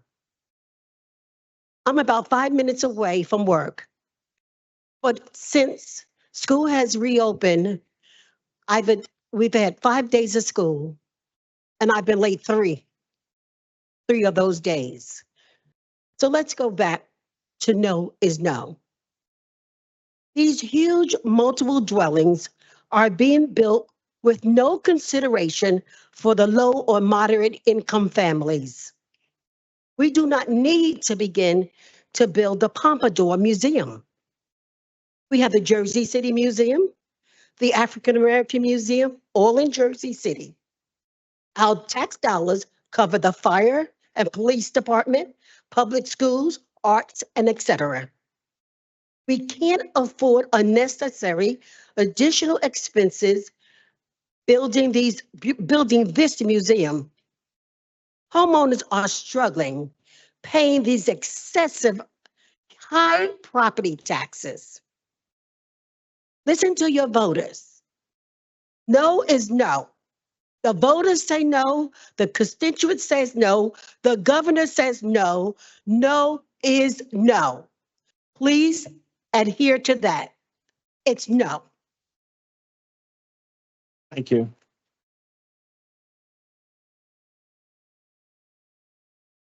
And our last speaker, 5.52, is Erica. I believe she left. Yeah. Okay, that will conclude our public speakers. So let me put the camera on us. And we're going to move through the agenda. Any questions or comments on petitions and communications 6.1 through 6.57? Hearing none. Next, any questions or comments on Office of Communications 7.1 through 7.15? Hearing none. Any questions or comments on Report of Directors 8.1?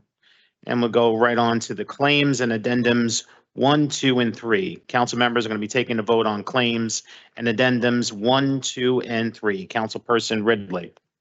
Aye. Councilperson Prinzary. Aye. Councilperson Baggiano. Councilperson Saleh. Aye. Councilperson Solomon voted in the affirmative. Councilperson Gilmore. Aye. Councilperson DeGise.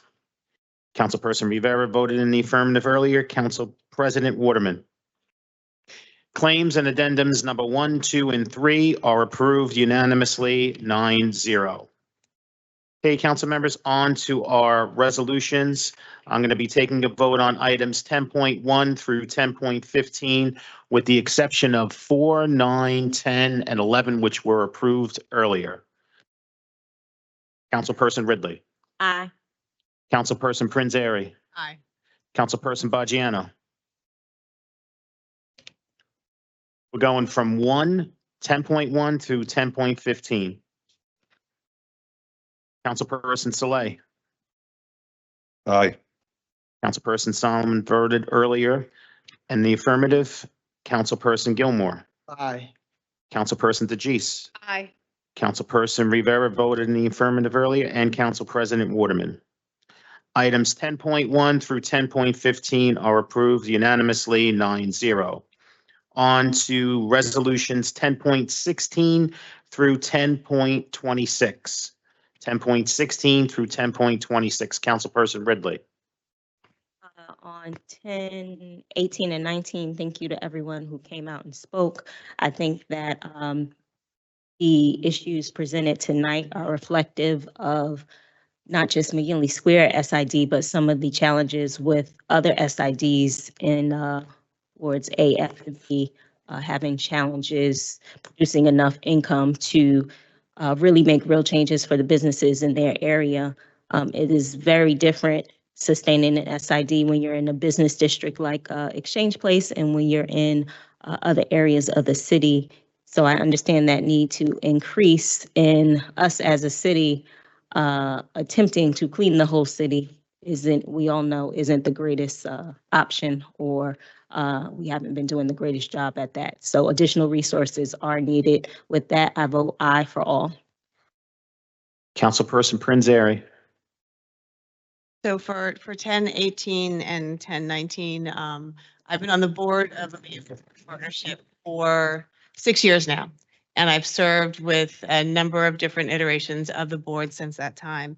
And one of the challenges that they had consistently had was that then they had the lowest assessment of any SID in Jersey City, coming out at about $14 and change when every other one started at least 18, 19, going on up from there. And it's significantly hindered the ability of the SID to perform some of the basic tasks for their members and for the membership. I understand that this is a jump, and I understand that it is, you know, not necessarily the easiest thing, but when you look at the work that they have been able to do since a small expansion and a small increase, they will be able to do more and to service more for that. Now, to the point, and again, this is outside of council purview, we do not have any input into their bylaws and some of the conversation in and around their budget. I do think to the board, having a conversation that was raised about putting some sort of cap in place moving forward, I think would be to benefit of everyone, and you guys can look at different models for what that might look like. But with that, I'm going to vote aye and aye for all. Thank you. Councilperson Baggiano. Councilperson can't hear you. Like Mira, I'm assigned to the board of McKinley Square, but I received, as I said before, I received a call from a property owner who has a restaurant on Summit for many years. She was paying $500 to the SID and now they want $800. This is a 60% increase. According to them, it's excessive. In the past, when the SID needed to increase their budget, they used alternative measures like expanding the boundaries and holding fundraisers, not solely increasing the assessment. I wish you'd look into it, and I'll get you the name of the person, or you could speak to Pam and she'll tell you the name of the person that was increased, that was complaining. However, I will vote yes on it, and you know, as I said, maybe you should increase the boundaries of the SID.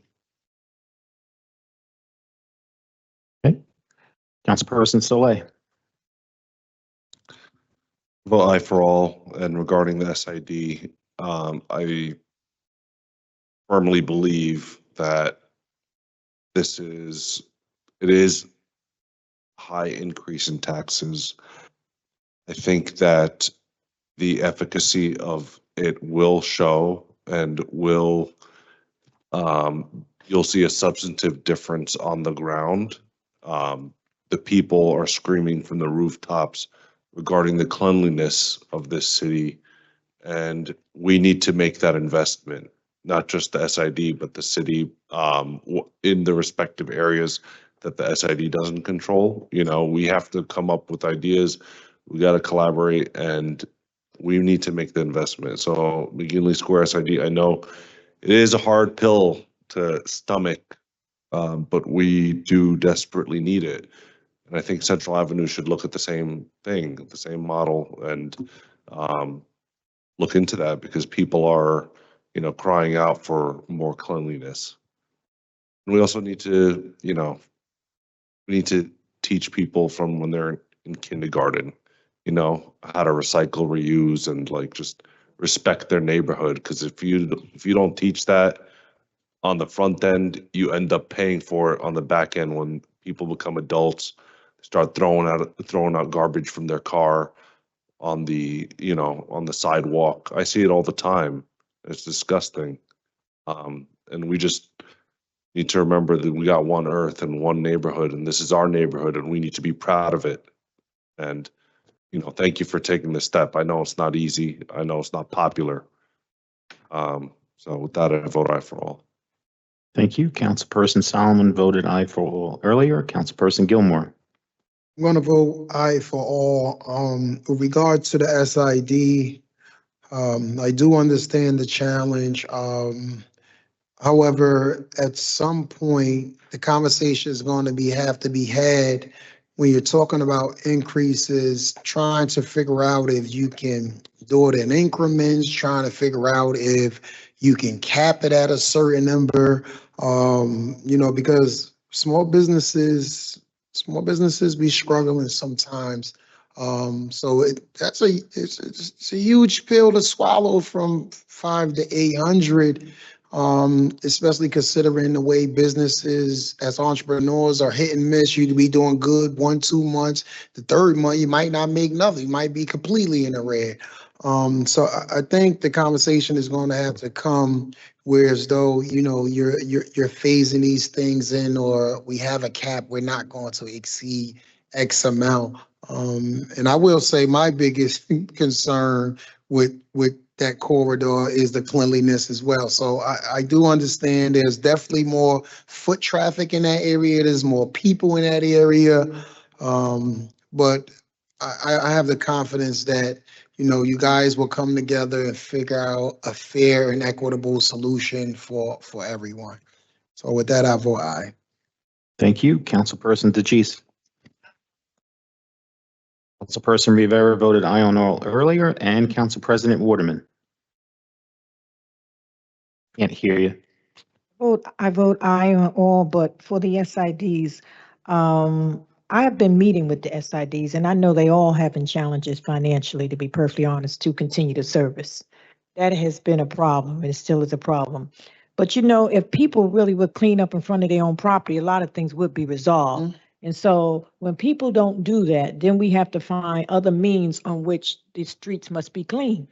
And so the SID is one means in which the streets must be clean. But if people would clean up in front of their own property, we really wouldn't have a lot of issues on trying to get other revenue to get, the sidewalks and the streets clean.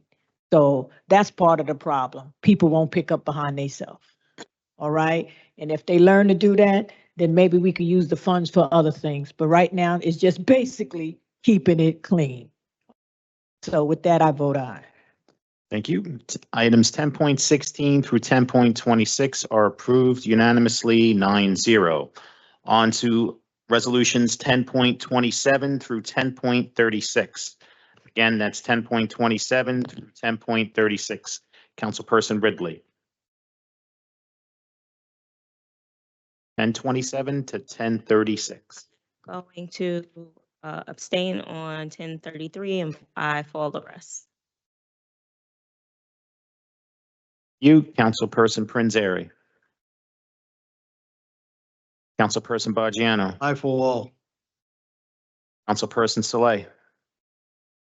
I'm going to vote aye for all. And regarding Millennium Strategies, I understand the city's consternation over the fact that, we didn't receive the grant. What gives me solace is the fact that no other municipality got it. I don't think there was any foul play. If had another municipality gotten it, I would be asking, why, and really looking into that. I think Millennium Strategies does have a very high and substantive track record when it comes to getting grants for this city, and that's why I'm voting aye for them, and the rest of it aye for all. Thank you. Councilperson Solomon voted aye, except for 1033. He voted no earlier. Councilperson Gilmore. I'll vote aye on all but 33. I'm stuck between a rock and a hard place. I'm kind of perplexed as to the level of expertise in which the young men articulated with Millennium Strategy as it relates to them being able to capture grants. I'm just really perplexed at, I just feel like this contract should have been reviewed maybe on a month-to-month extension with a probationary period or something like that. I am extremely disappointed that we weren't able to capture those funds. And in addition to that, I'm extremely concerned about the lack of communication as every step of the process for the grant that they went through. So I'll vote no in light of all of that, and I'll vote aye on the rest. No on 1033 and aye on the rest, correct? Yes. Thank you. Councilperson DeGise. Aye on all. Councilperson Rivera voted aye on all earlier, and Council President Waterman. Okay, if I can just recap. Items 10.27 through 10.32 are approved unanimously 9-0. Item 10.33 is approved 6-1 with Councilperson Ridley abstaining and Councilperson Solomon and Gilmore voting no. On to our next set of resolutions, items 10.37 through 10.48. Again, 10.37 through 10.48. Councilperson Ridley. Yeah, I know, 47. Aye. Councilperson Prinzary. Girl.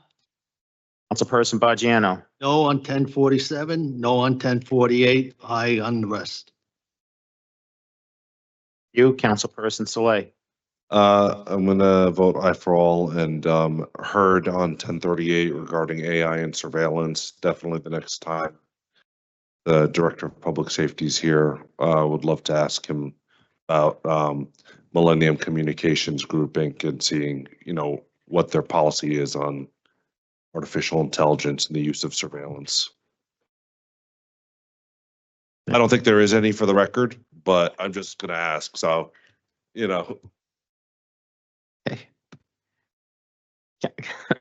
Councilperson Solomon voted aye on all earlier. Councilperson Gilmore. Gonna abstain on 38 and vote aye on the rest. Councilperson DeGise. And Councilperson Rivera voted aye on all earlier. Council President Waterman. And 47 and 48 after you're abstain. abstaining on 47 and 48, Right, and aye on all the rest. and aye on all the rest. Okay. If you would just allow me to recap. So do that. 10.37 is approved unanimously 9-0. And item 10.38 is approved 8-0-1 with Councilperson Gilmore abstaining. Items 10.39 through 10.46 are approved unanimously 9-0. Item 10.47 is approved 7-1-1 with Councilperson Baggiano voting no and Council President abstaining. And item 10.48, same vote, 7-1-1 with Councilperson Baggiano voting no and Council President Waterman abstaining. For the balance of our resolutions, items 10.49 through 10.55. Please note that 10.56, 57, 58, and 59 have been withdrawn. Councilperson Ridley. Aye. Councilperson Prinzary. Aye. Councilperson Baggiano. Councilperson Saleh. you said 1049 to 1050? 55, 56 through 59 have been withdrawn. Okay, to the parents of PS16, just know that you've been heard and thank you for your emails. I'm voting aye for all. Thank you. Councilperson Solomon voted aye for all earlier. Councilperson Gilmore. I'll vote aye for all. Thank you. Councilperson DeGise. Aye. Councilperson Rivera voted aye for all earlier, and Council President Waterman. Items 10.49 through 10.55 are approved unanimously 9-0, with items 56 through 59, which have been withdrawn. And may I ask that magical question, adjourn at 10:14 p.m. Second. So a motion was made by Councilperson Prinzary, seconded by Councilperson Saleh. On the motion to adjourn at 10:14 PM, all council members present by acclamation, please say aye. Aye. We are out of here at 10:14 PM. Thank you so much, everybody in person and everyone watching at home. Remember, teamwork makes a dream work. Have a great night. Stay safe.